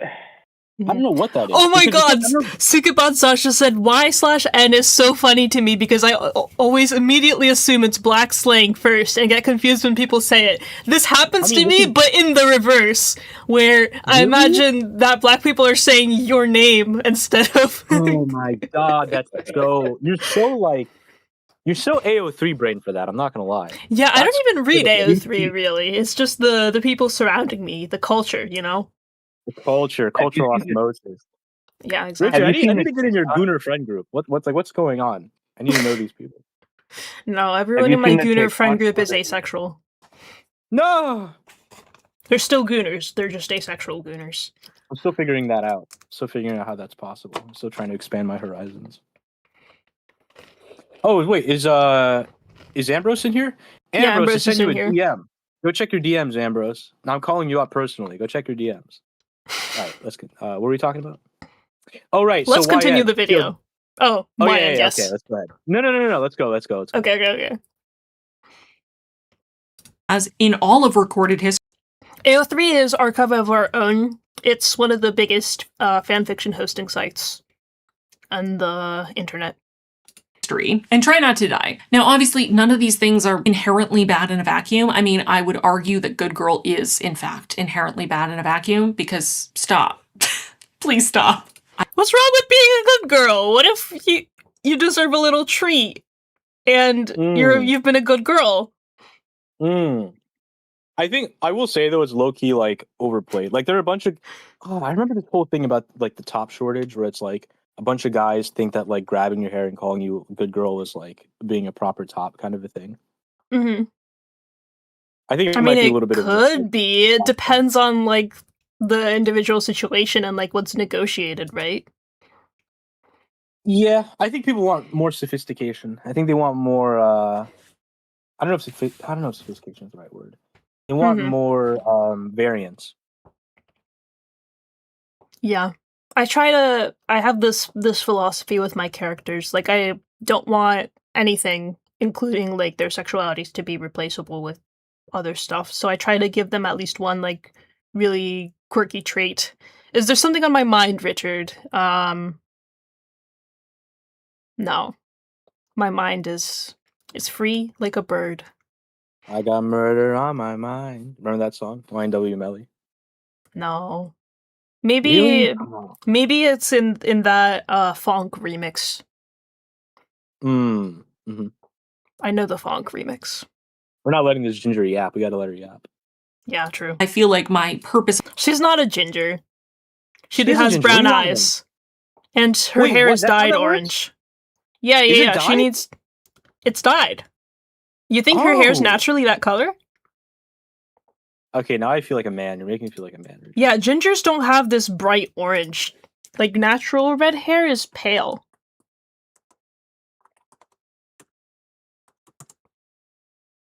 This is Was not that Big natural Boss? red hair.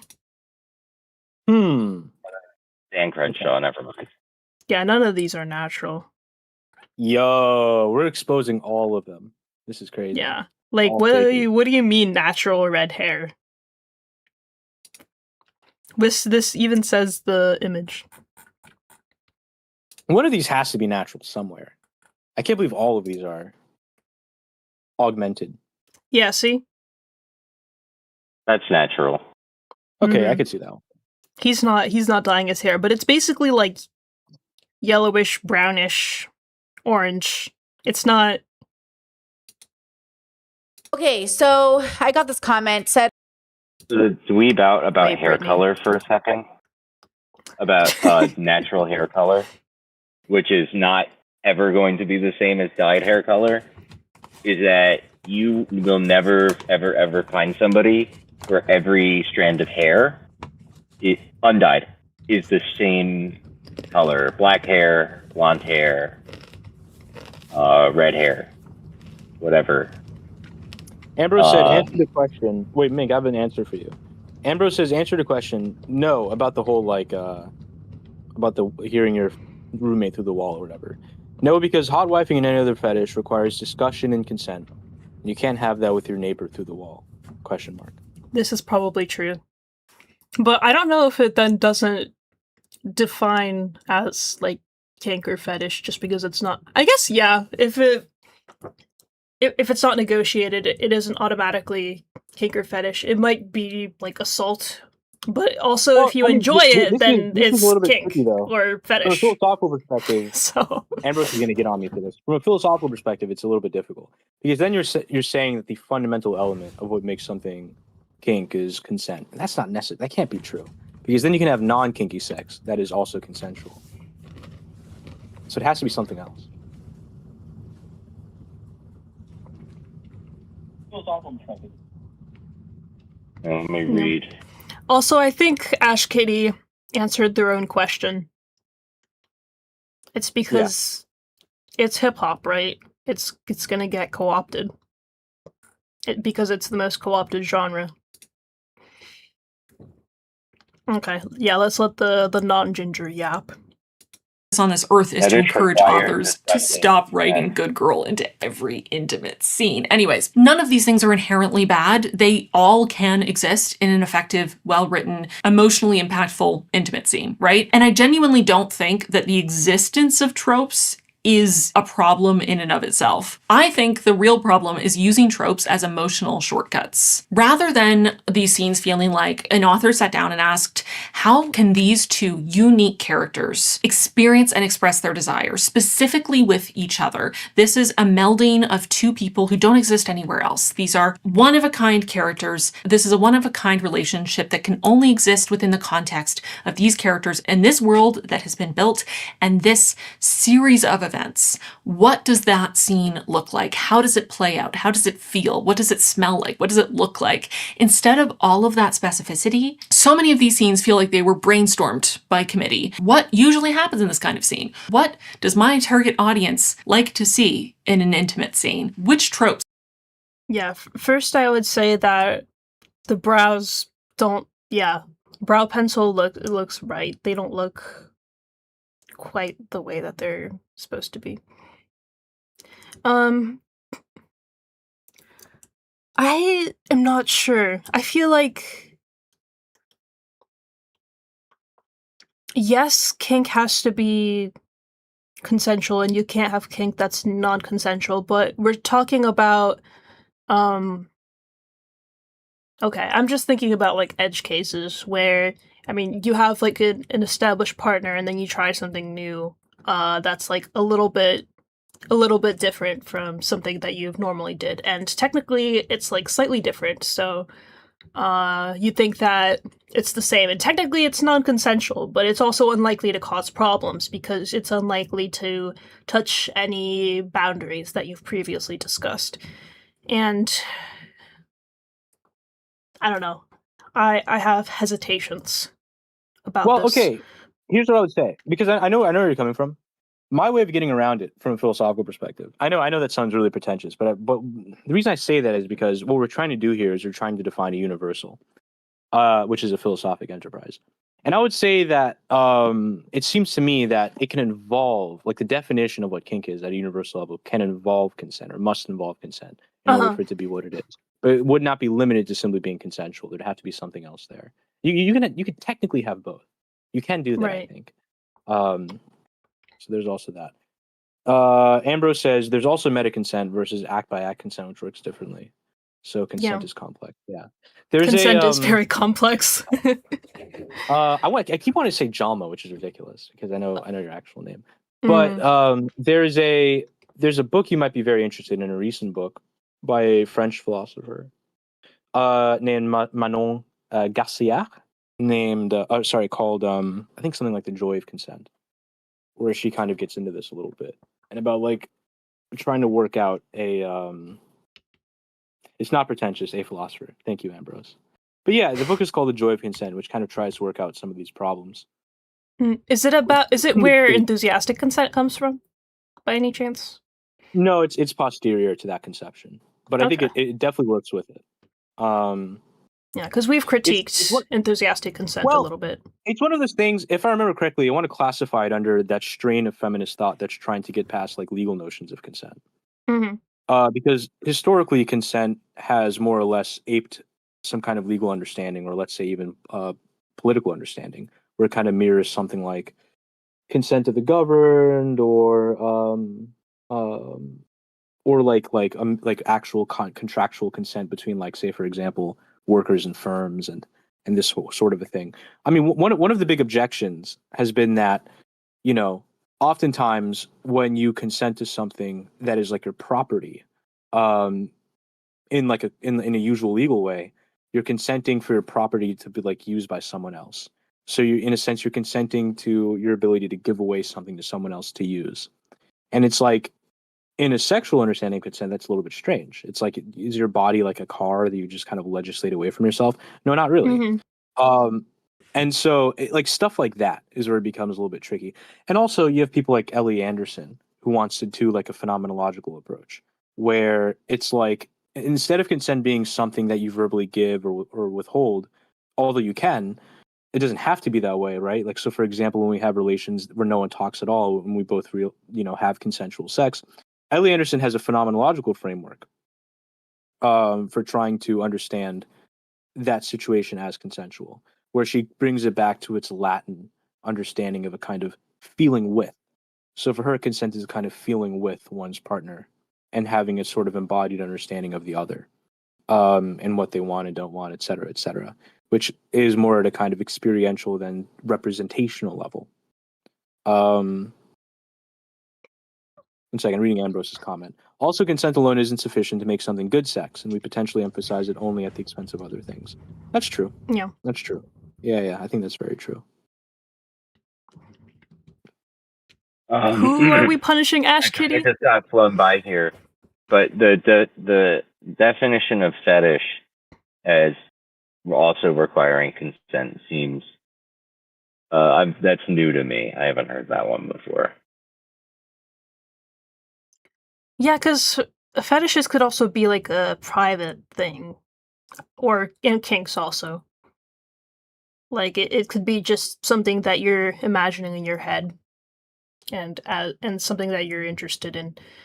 There's no consent involved there, but we're talking about like kinky or fetish sex specifically. That just wasn't in the language originally. Mm-hmm. I feel like I had something to say about her, a point that she made, but I'm. Oh yeah. Okay, yeah.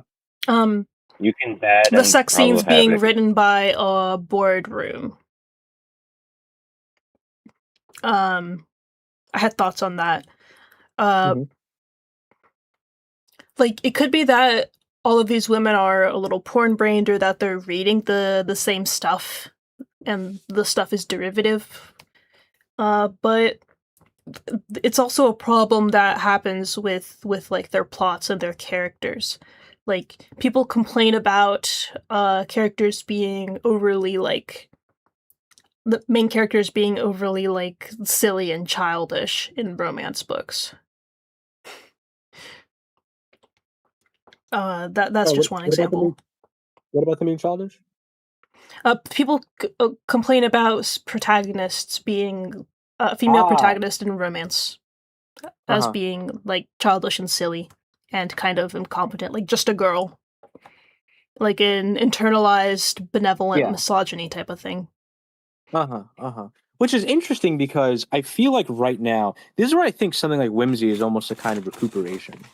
I would almost want to call it something like a recuperation, because it is embodying an actual culture. A lot of what gets critiqued and what you're talking about, which is what I find so fascinating about it. So I wonder if, as time goes on, we might become less interrogative about something like that level of not necessarily whimsy, but just like lightness, kind of superficiality. I don't know how else to describe it. That kind of light-footedness, maybe. What's fascinating about this book is that, as I understand it, it's not so sugary. So the two women end up, or begin as, or at least the main character has a slight disdain for the woman that she's going to end up becoming enamored with. And I started reading it a little bit on PDF, or actually on EPUB, and that doesn't really make a difference. I don't know why I specified that. I started reading it on my phone, and there is like a heaviness to the narrative. For those of y'all who like reading literature, I think I would compare it to something like, maybe not as severe, but something like either Eva Balthazar, or who's like a really contemporary author, who wrote the Neapolitan series. You know what I'm talking about? The Neapolitan novels? Nope. Oh my god. They're like a series of novels about women in 1970s or 1960s Italy. Elena Ferrante. It's like an Elena Ferrante style, for those who are interested. It's like a bit more stark, a bit more emptied out, somewhat simple, slightly austere, but at some point dripping with a certain kind of feeling, like a sense, like a sensationality. Ambrose is chatting, y'all. Hold on. Mm-hmm. Ambrose said, I generally have a problem with that criticism of women's sexual content. what is it? That it's like Like that that it's like it's light or that it's airy or, simplistic like- and ridiculous and whatchamacallit? Like Oh yeah, unbelievable. sure. Takes you I mean, out a lot. because of the too much suspension of disbelief. Yeah. A lot of it is like old, like absolute wish fulfillment, Mhm. which is like fine. I don't have an issue with that. I mean, like as Ambrose says, yeah, like you go on Pornhub and a lot of it is like, here's my impossibly thin stepmom. It's like, what are we talking about right now? And she's Yeah. like 48, but she's And- also 24. Then she doesn't look anything like you. Yeah, exactly. Well, it's your stepmom, so it's like assumed. But yeah, Oh, okay. Dorian Brooklyn. Stepmom and stepsister. Dorian. Okay, let's keep watching. Are being searched most on romance.io in the last 6 months. And whether this is literally happening or not, whether authors are actually thinking about these questions or not, so many of these scenes start to feel like they're being built via checklist, hitting the necessary emotional beats based on what is expected from a specific genre or from what's popular for readers right now, and not about individual, unique, fully three-dimensional, complex human beings and all of the messy realities that come with intimacy, especially intimacy for the first time with a new partner. And this kind of approach to intimacy in literature has led to so many scenes that feel, in my opinion, deeply unoriginal. The dialogue, the reactions, the emotional arc, the progression of the positions even, feel like they could belong to literally any character in any book. Rather than the tropes being a vehicle to explore the emotions and the progression of the relationships. What did she flash? Trope as a shortcut versus trope as a We need to vehicle. stop laughing. This is becoming a real issue. Hmm? We're losing standards as a society. What do you mean? I was making a joke about the flashing. Oh, okay. Trope is a vehicle versus trope is a shortcut. Let's see. Okay. Characters, motivation, tension, tropes. Characters, tropes. Associated emotion. Okay. The trope replaces the emotion and the relationship in a character development. Yeah, this goes back to my point where it's like, Yeah. instead of having the thing try to act as almost a kind of like symbolic object between an inextricably singular and indissociably unique tie between people. I think editors have an eye for this though. Like they'll know if you're just writing a trope that you like, and people, I don't know, like you can basically AI generate like a unique new version of a trope. Like you can make new characters and new situations with, like, you can make the characters complex as well. You can give them their own motivations, intentions, and interests and stuff. As sorry, let me check who joined. August. Oh, hello. Yeah, I mean, I see what you're saying. I think the reason why she's having this distinction is that I think when you embrace contingency and uniquity in the relation and make it so that the trope, when she says vehicle here, I mean I think of it as something like symbol. So I make like a relationship back to, or like a comparison with when Jean Baudrillard talks about the symbolic, and he's like, there is a difference between items that we exchange for because we want the item as a use value, as a utile thing, as a utility, and items that are exchanged in order to signify or symbolize the relation we have between each other. And as a symbolic object, it doesn't have its own, it's not traded for its own sake, it's traded in order to suggest something about us two together in our singularity.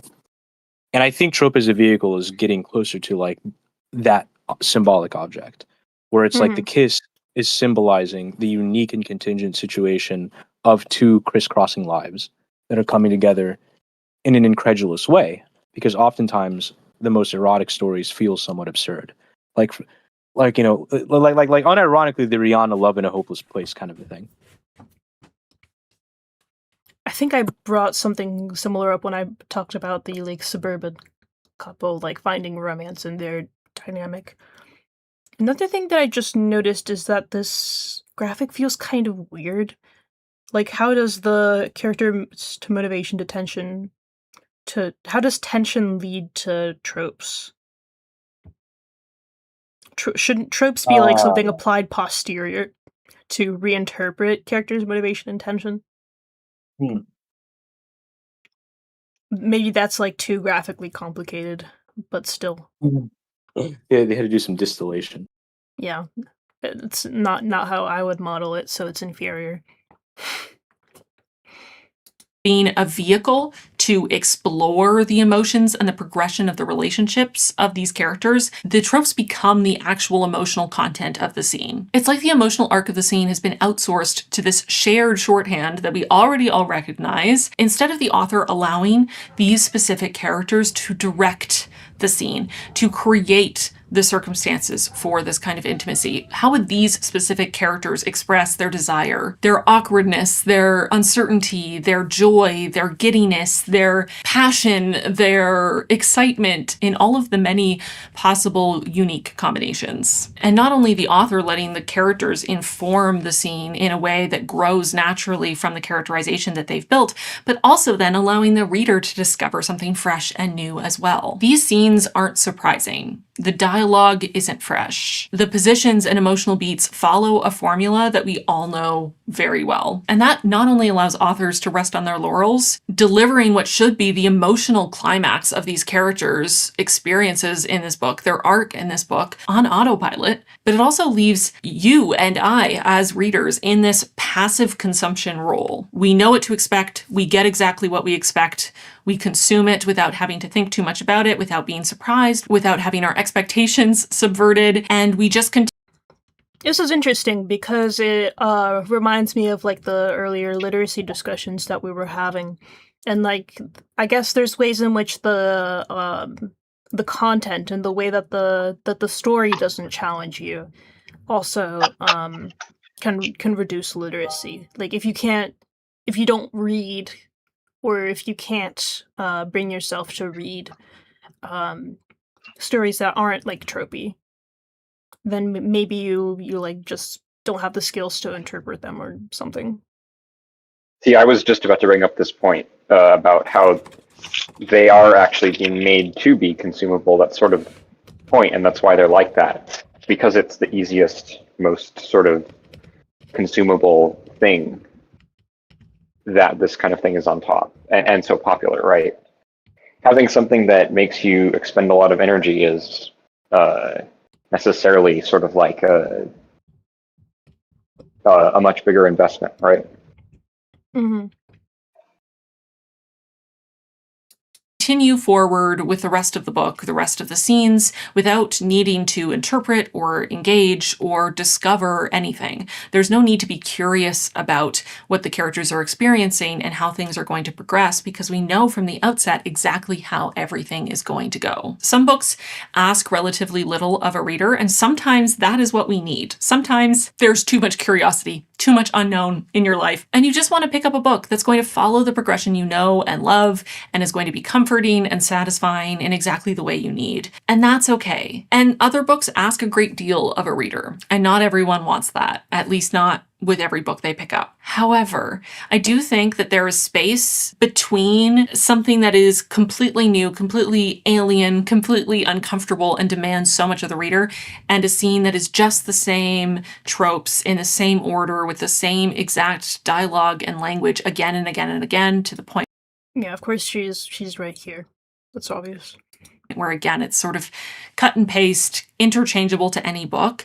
There is space in between for scenes that follow a very similar path and do very many of the same things and deliver the same emotional beats, but do so in a way that feels true to these specific characters and feels like it is being vulnerable and gritty and honest in a way that maybe doesn't even ask more of the reader, but provides more to the reader, is again a little bit more nourishing than just a sugar rush. Some books represent years of painstaking revision and research and stylistic experimentation. Others might prioritize pace and familiarity, consistency over a larger body of work, being predictable, delivering exactly what readers have come to expect from a particular author. They're just different artistic and commercial priorities. It's a different level of investment on on both sides, and the level of investment often feels reciprocal. But what I have come to realize is that scenes like that just don't land for me. They don't deliver what I'm hoping for. They don't feel real. And it's not enough to try to plaster over the lack of investment and vulnerability and honesty and humanity in the scenes by using the most over-the-top, exaggerated language possible, talking about destroying the entire planet and everyone you've ever loved for someone. Those kinds of declarations not only feel unrealistic for many characters, many of the characters saying these monologues feel... Okay, I kind of want to skip to this section. Let's analyze an excerpt so we can, see her advice for how to not do this. Let's get into some positive advice. In this article, Yael uses a passage from one of my favorite books, Luster by Raven Leilani, to illustrate her point, specifically about contrast and tension. So I thought it would be fun to look at a passage from the Safe Keep and analyze it for those 4 pillars of what makes a great intimate scene, to show you why I feel this book is such a great example of these ideas that Yael is talking about in the article. Isabel left and Ava followed, a sober procession through the house, up the stairs. Isabel still felt Ava's presence like a bruise. Isabel's hand on the stair rail was clammy. Neither of them turned on the light, and so the hall remained dark, eyes slow to adjust. Up on the landing, Isabel passed a hand along her door, looking for the handle. Behind her, Ava wasn't moving, wasn't making a sound, and when she did, it was very quiet, barely a breath. Isabel. Isabel found the door handle. She held it in her grip. She felt a sick shaking. Don't let her come a step closer, she thought, and Ava took a step closer. Isabel. A touch, a reaching thing, 2 fingers to the dip of her spine, barely there. I like this. I have to think about why I like this, but I do. It's like a good mix of sensory details and emotion, and it feels tense, but not necessarily in a bad way, because you know these characters are close together. They're probably gonna go have sex, so they're fine. This doesn't do a lot for me, but I guess it's not my thing. Do you enjoy romance at all? I've not read enough romance, I don't think, to say. Or like slice of life, like content. Actually, have you watched like dating shows? Reality TV? No, I hate reality dating shows. Oh my god. Genuinely despise them. I enjoy them. But it is for these, like, sometimes I enjoy the warm fuzzies that I get from watching people connect with each other. Sometimes I enjoy, like, just getting to see different personalities. And sometimes it's like the wacky competitions I enjoy. But yeah, I asked because of the first instance that I mentioned, enjoying, like, there's a lot of shows that are more low key, like maybe Love on the Spectrum.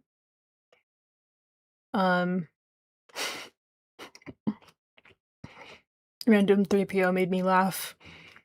Cuomo voice. Are you sensitive to intimacy? Huh? Do you think love off the spectrum is possible? Love off the spectrum? No, I don't think holistic people experience love. True. They're just like weird aliens from a different planet. I think I like romance, actually, thinking back on it a bit in books. It's just been a while since I've read a romance. Mm-hmm. And usually it's more romance subplots, but I do actually quite like some romance. Mm-hmm. Do you like shipping? Do I like shipping? I don't know. I guess not, because I think I would know if I liked it. It's not something I'm... I love shipping.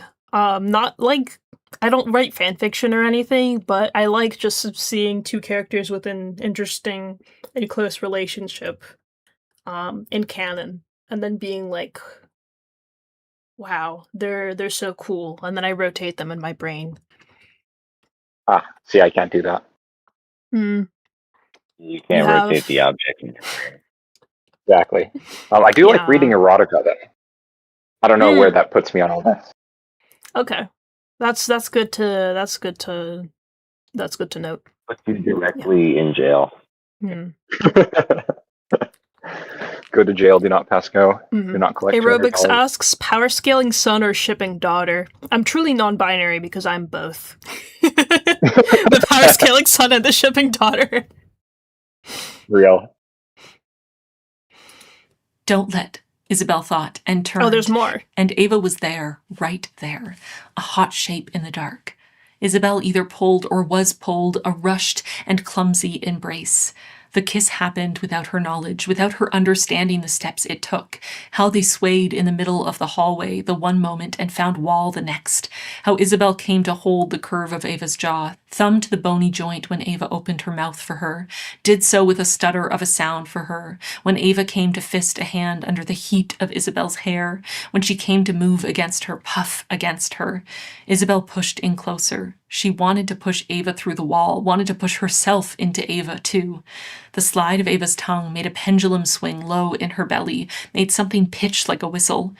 Ava would not be quiet, would not be still, would grab at her and say, ah. Sounds from the back of her throat and restless hands pulling, hot mouth wide, putting her teeth to Isabel's lip. The jolt of the bite made Isabel reach, pinch Ava hard at the waist, and Ava gasped, and Isabel stumbled back. She was out of breath. Her mind had gone a white noise hush. She couldn't see Ava well in the dark, only the glint of her eyes. Ava swallowed her throat, made a click of a sound. Isabel touched her own mouth again, swollen. It felt bruised. Her heart gave a single terrified thump. She moved away, found her door, opened it, closed it quickly behind her, stood there for a moment, forehead against the wood. The terror was as wide as the want. A boulder moved from the gaping mouth of a cave. She had let the sash open earlier that evening, before her date with Johann, before a breeze whispered in and cooled the sweat on the back of her neck. She waited. Eventually, she heard Ava's door opening, closing, and then silence. The creak of bed springs. Isabel's blood rushed in her ears, her breath against the wood. Isabel licked her lips, and they were sore. She did it again and again. Sleep, when it came, offered no relief. Where is the tension in this scene? Literally everywhere. Where is there not tension, right? Literal moments of Isabel thinking, don't let her come a step closer, don't let. And as soon as she thinks that, Ava takes a step closer, she comes closer. I like it more There's the push. with a different pace of reading. It's a bit wordy. It came off like over, not exactly overstimulating, almost overbearing to me. Like it tried reading. Too hard, you think? Yeah, but not just tried too hard, like crammed too many words into the actions. Can you think of an example? Also,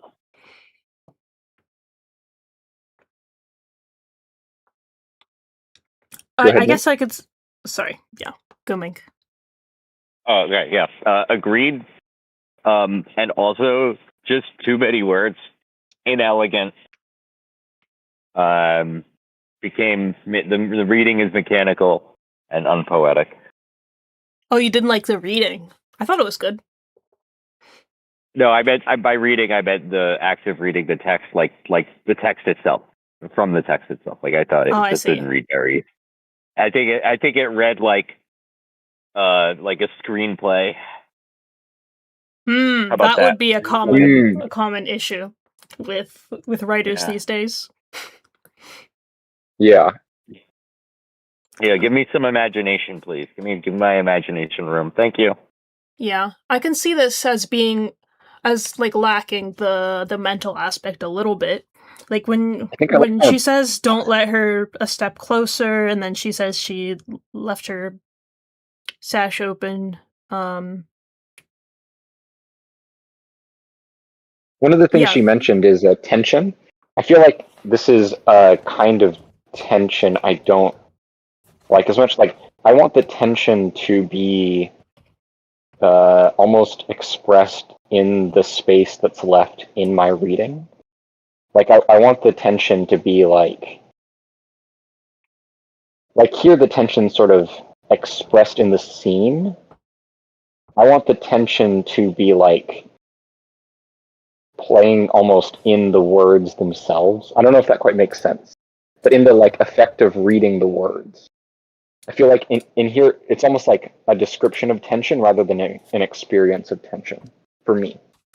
Obviously, it's a matter of taste, but anyway. Yeah, and a matter of being connected to the characters. Like, if you know that, if you're attached to Isabel and you understand why she shouldn't be kissing Ava at this moment, then you might feel more tension.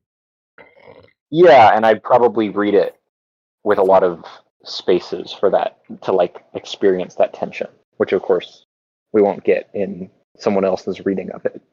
Mm-hmm. You'd be taking little breaks and then being like, don't do this, or like do this, but do More or this, less, but yeah. not in front of me. Something like that. Yeah. Or kicking my feet or whatever. Mm-hmm. Whatever the correct emotion is. Yeah. That's a good one. There's the tension between them, and it's not just sexual tension if they both want each other and so now they have each other. It is they are both hesitant, they are both unsure, they are both holding back, and then they can't anymore, and they both want it to stop and need it to continue, and then as soon as it's done they wish that it was still happening, right?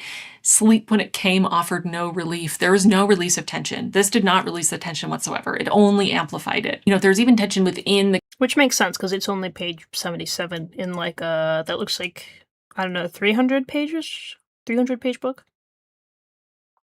characters themselves, and Isabel's obviously our protagonist, so we're experiencing her side of things, but for her, she doesn't even seem to be fully aware of what's happening and how it's happening.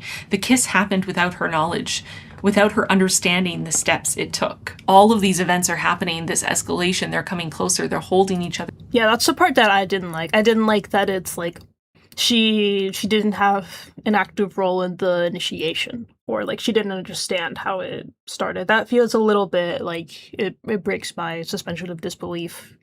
And maybe it's because I wrote something similar, but it was in like a the context was that it was like sexual assault happening, and naturally the person's going to feel confused when that happens, or at least it seems natural to me. In my I could see imagination. if it could lend itself to that kind of a reading.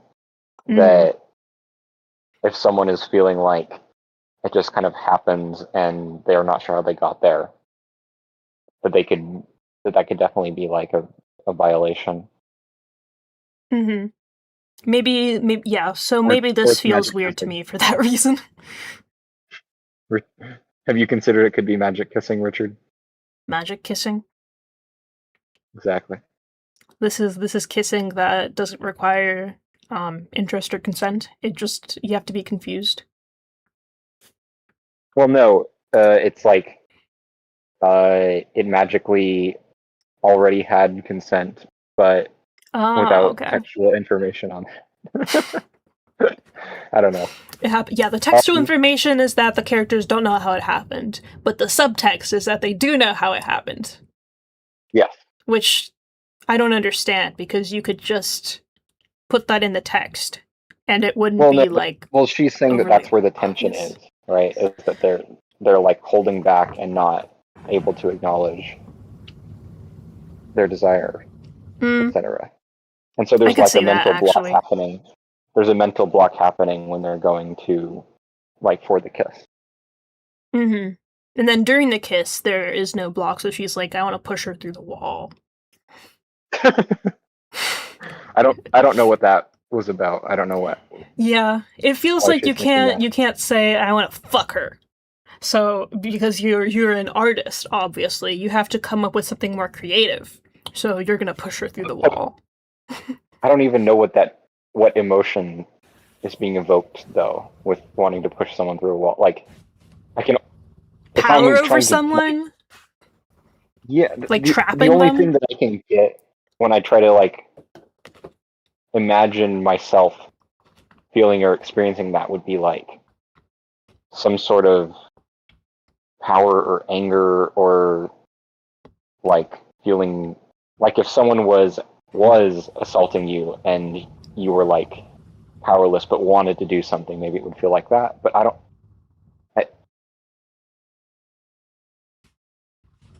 Yeah. Let's see how she analyzes maybe there's a it specific thing that I beyond just don't this. get though. Yeah, I'm sure you know. They're kissing What's each the other. name of the book again? The book is called The Safekeep. Okay. And wait, what was the line directly after the wall thing? Because now I'm curious. The slide of Ava's tongue made a pendulum swing low in her belly, made something pitch like a whistle. That was something that I thought was a little bit wordy as well. Yeah, I don't know what that means. Mm-hmm. Wait, where's the Yeah, it seems like something that I might write, but also it's like I don't know what it means either. Like I would write it because I'm imitating authors. Like or my conception of authors because I don't read enough fiction.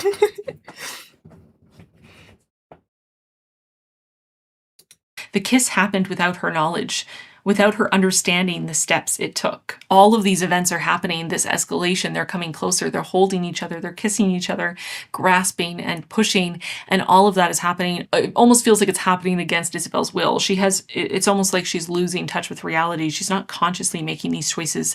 Her desire is so intense, her want like it's against is her so will. intense that it's ripped. Yeah. Wait, Richard. Imran? I'm going to take off for the night, but it's been fun. I'm probably going to keep watching and commenting in the chat. Yeah, that sounds good. See you. Take care, y'all. Night, Imran. Oh, fun. I don't know why I waved to the screen. Being out of her, the terror was as wide as the want. A boulder moved from the gaping mouth of a cave. Her heart gave a single terrified thump. So much conflict, so much tension, internal tension, and then the tension between them. And then vulnerability. Where is the vulnerability and the discomfort? Everywhere. Again, the vulnerability. The vulnerability and the discomfort is not the same thing. Of slowly walking up the stairs in the dark, being hyper aware of someone. Is also either really much of my thing when it comes to like erotic scenes. Mm-hmm. You can have a it little. Can be interesting. Sometimes it can be even, like something being physically uncomfortable because it's extreme, but also that makes it all the more, like, stimulating. I could see that. But in the way that it's described here, it's like, it doesn't necessarily, it doesn't spark joy. Following behind, wanting them to stay away. The kind of discomfort that I think I would find more erotic would be more of like a like sincere nervousness. Mm-hmm. Rather than like a weird place where people are not sure what they're doing or what they want. Yeah. People not being sure what they want is not very sexy. That's worrisome. It makes me worry. Instead of like it adds to the tension rather than adding to the vulnerability. I think is supposed to imply that you feel like closer with these characters, but it's not the same thing as the discomfort should be part of the tension. but wanting them closer, and then the vulnerability of Ava taking that first step of saying Isabel's. Yeah, without any of my comments about myself in the beginning. No. We gotta have all the comments. No. You realize you're live on stream, right? Yeah. Yeah, but it's okay. I said it in I chat have earlier, like 10 but viewers. I said it in chat earlier, but you're braver than me for having face cam on during this conversation. There's nothing I love more than publicly humiliating myself. And no, it's not a weird kink thing that I'm bringing everybody into. It's a completely pure and innocent Christian interest. Okay. /SRS. Name, and then the vulnerability of Isabel meeting her there and being open and being honest enough about her feelings to engage in this moment for them to come together. There's so much vulnerability through all of this, and the vulnerability. Wait, Yeah, it seems like Ava initiated. I don't know if there was honesty. Yeah, like I see honesty in the fact that she acted on her feelings. Yeah, but there's also like a lack of honesty because she's not even really like, as we talked about earlier, she's like not even really admitting it to herself. She's not really realizing how she even got there. There's like a No. Ava's the other character. Oh, okay. She's the love interest. Of breaking apart and just staring at each other in the dark. All Isabel can see is the glint of Ava's eyes. And they move away and go into their own rooms and lie in silence in their own beds just across the hallway, feeling all those feelings, feeling that vulnerability. Oh my god. They're like the thing that Mink was describing. Goodnight for Oz and George Pendragon. Yeah, they have their apartment mates, their neighbors, and they have their beds against the wall together. Vulnerability rushed through them, probably feeling some level of confusion and shame. It's so intense, right? And as the reader, you feel that too because the language is so immediate. Neither of these characters are super confident and taking what they want. Ava says Isabel's name, but she says it very quiet, barely a breath, a touch, a reaching thing, 2 fingers to the tip of her spine, barely there. Everything is hesitant. Everything is afraid. The vulnerability isn't just the emotional vulnerability. It feels like their vulnerability is literally embodied. It's so physical. It's so in every moment, every choice. Again, it just permeates everything. This isn't a scene that just... I like this point, that the feeling permeates everything that they're doing. It feels like there's a little bit less consistency with or creativity that like popular smut authors are able to achieve with this. Like I read one of those like popular romance books once because I was it's the one that I made the video essay on, the like 6-minute one, and those sex scenes had a lot of like they felt like performances put on for the spectator, and it wasn't, there were emotions that the characters were feeling, but they also sometimes didn't feel like they accorded with their actions. Like, for example, at one point, the male love interest, he like tears apart the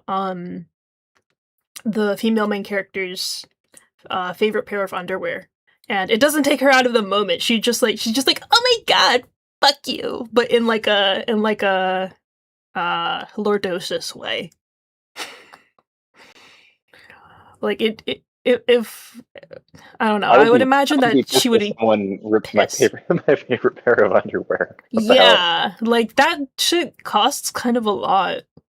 Like it's like $15 for a decent pair, and for her favorite pair, I'm thinking more like, I don't know, like 50.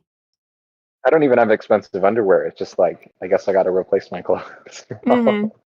Or it's like, oh, that one was really comfortable. Yeah. And yeah, if that author took that advice, then that moment couldn't happen the way that it did before. Like, either the emotion would be like, yeah, I love that he's degrading me, and everything would like her dialogue also would be like she like told him that she hates him for tearing up her underwear, but inside she's like, yeah, slap me also. But that didn't happen. It was more of this like in between moment where she neither got upset about it and she also didn't enjoy it. Could exist in any book with any characters. This is so specific to these characters and where they're at in their experience. This is their second real kiss, their third kiss if you count a very quick peck. And it's so tentative while also being overwhelming. Huh? Okay. This strikes me as a weird writing of it. I don't know. I guess I haven't read the book. That's very, very wordy for a third kiss. I don't know. Mm-hmm. I would agree. I thought Yeah, we were on this kiss I thought one. this was kiss one, yeah. So, 'Cause yeah, it- so did I. Mm-hmm. It feels very It doesn't uncertain. seem like there would be this level of like absurd Drama? like tension and drama and misgivings and like self-repression in the characters if this was kiss number 3. Mm-hmm. Is this a lesbian thing? I don't know why I'm asking you guys. Never mind. Yeah. I was going to Really say that passionate. earlier, but I decided not to. Mm-hmm. Because there was so much Bigoted pent-up desire between Huh? I didn't know we were all such bigots here. the characters. They're both afraid. In some ways. Inside. Who did that?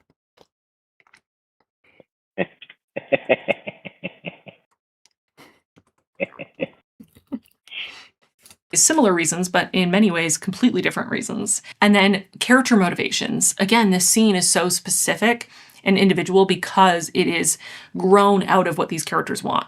Isabel wants Ava. Of course, Ava wants Isabel too, but Isabel also wants her life not to change. She is terrified of the idea of losing her home, losing her life the way she has come to know it. She feels this constant sense of being. Anyway, I think we're done here. Do you guys have any final comments about why so many sex scenes fall flat on the page? No. I just think that the video essayist herself is a very artless orator. Many such cases. I think I already said my piece, so I'm good. Okay. Next, we have a little bit of Brittany Simon. Apparently she talks about Butler here. But I'm... Oh, no. Yeah, is sexual orientation a choice? I think we might watch this a little bit and then have a productive conversation about it. At this hour?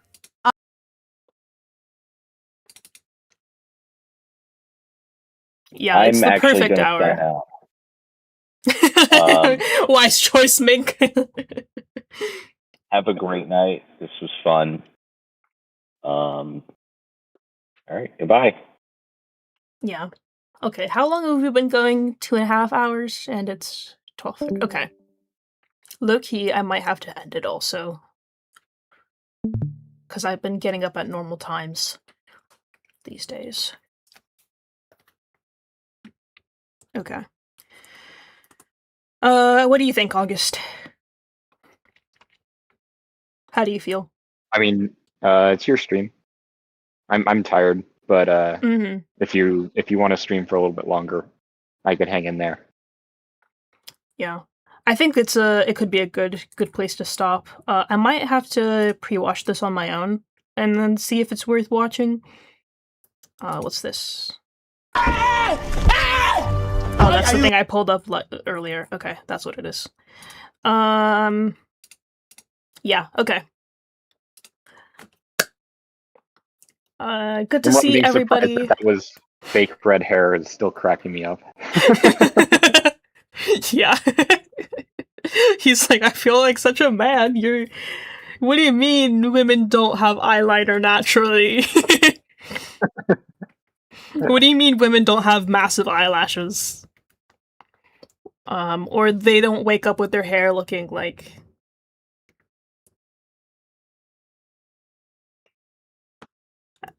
you know what I mean. Curled, and styled and stuff. Okay. Yeah. Everybody, good night. Good to see you. It's been a long time. I've seen some of you guys here since Sunday stream.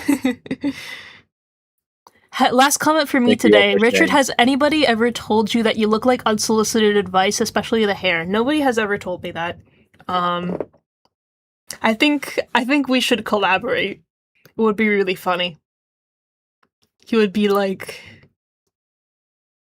I actually haven't watched Unsolicited Advice in a long time, but my friend brought him up. My friend who stayed over, slept over last night. I was telling her about Sunday and how he makes content like debunking edutainment YouTubers, and she was like, "Oh yeah."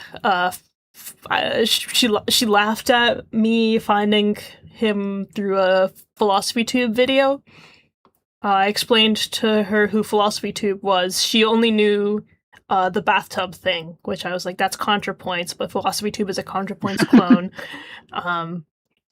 It's creepy and uncanny. YouTube is like this. And then she's like, "Oh yeah, do you know the guy who's like Joe something?" And I was like, "Oh, Unsolicited Advice." And she was like, "He's okay." Wait. And I was like, "Yeah, but he's probably using AI to generate a script. Like, you notice how they're 45 minutes every week?" And she's like, "Yeah, that makes sense, actually. I believe it." Wait, who's Joe something? Yeah. Joe Foley. Who is? Unsolicited Advice. Mm-hmm. Yeah. I didn't know his name was Joe. Mm-hmm. It's Joe. He reminds me of the Joe from You, the TV show. They don't look very similar, but they have some features in common. Jordy's live. I mean, we can't raid, but I guess. Yeah, we can't raid, but we can put the link in the description. Do you want to do that? Yep, doing it now. Okay, excellent.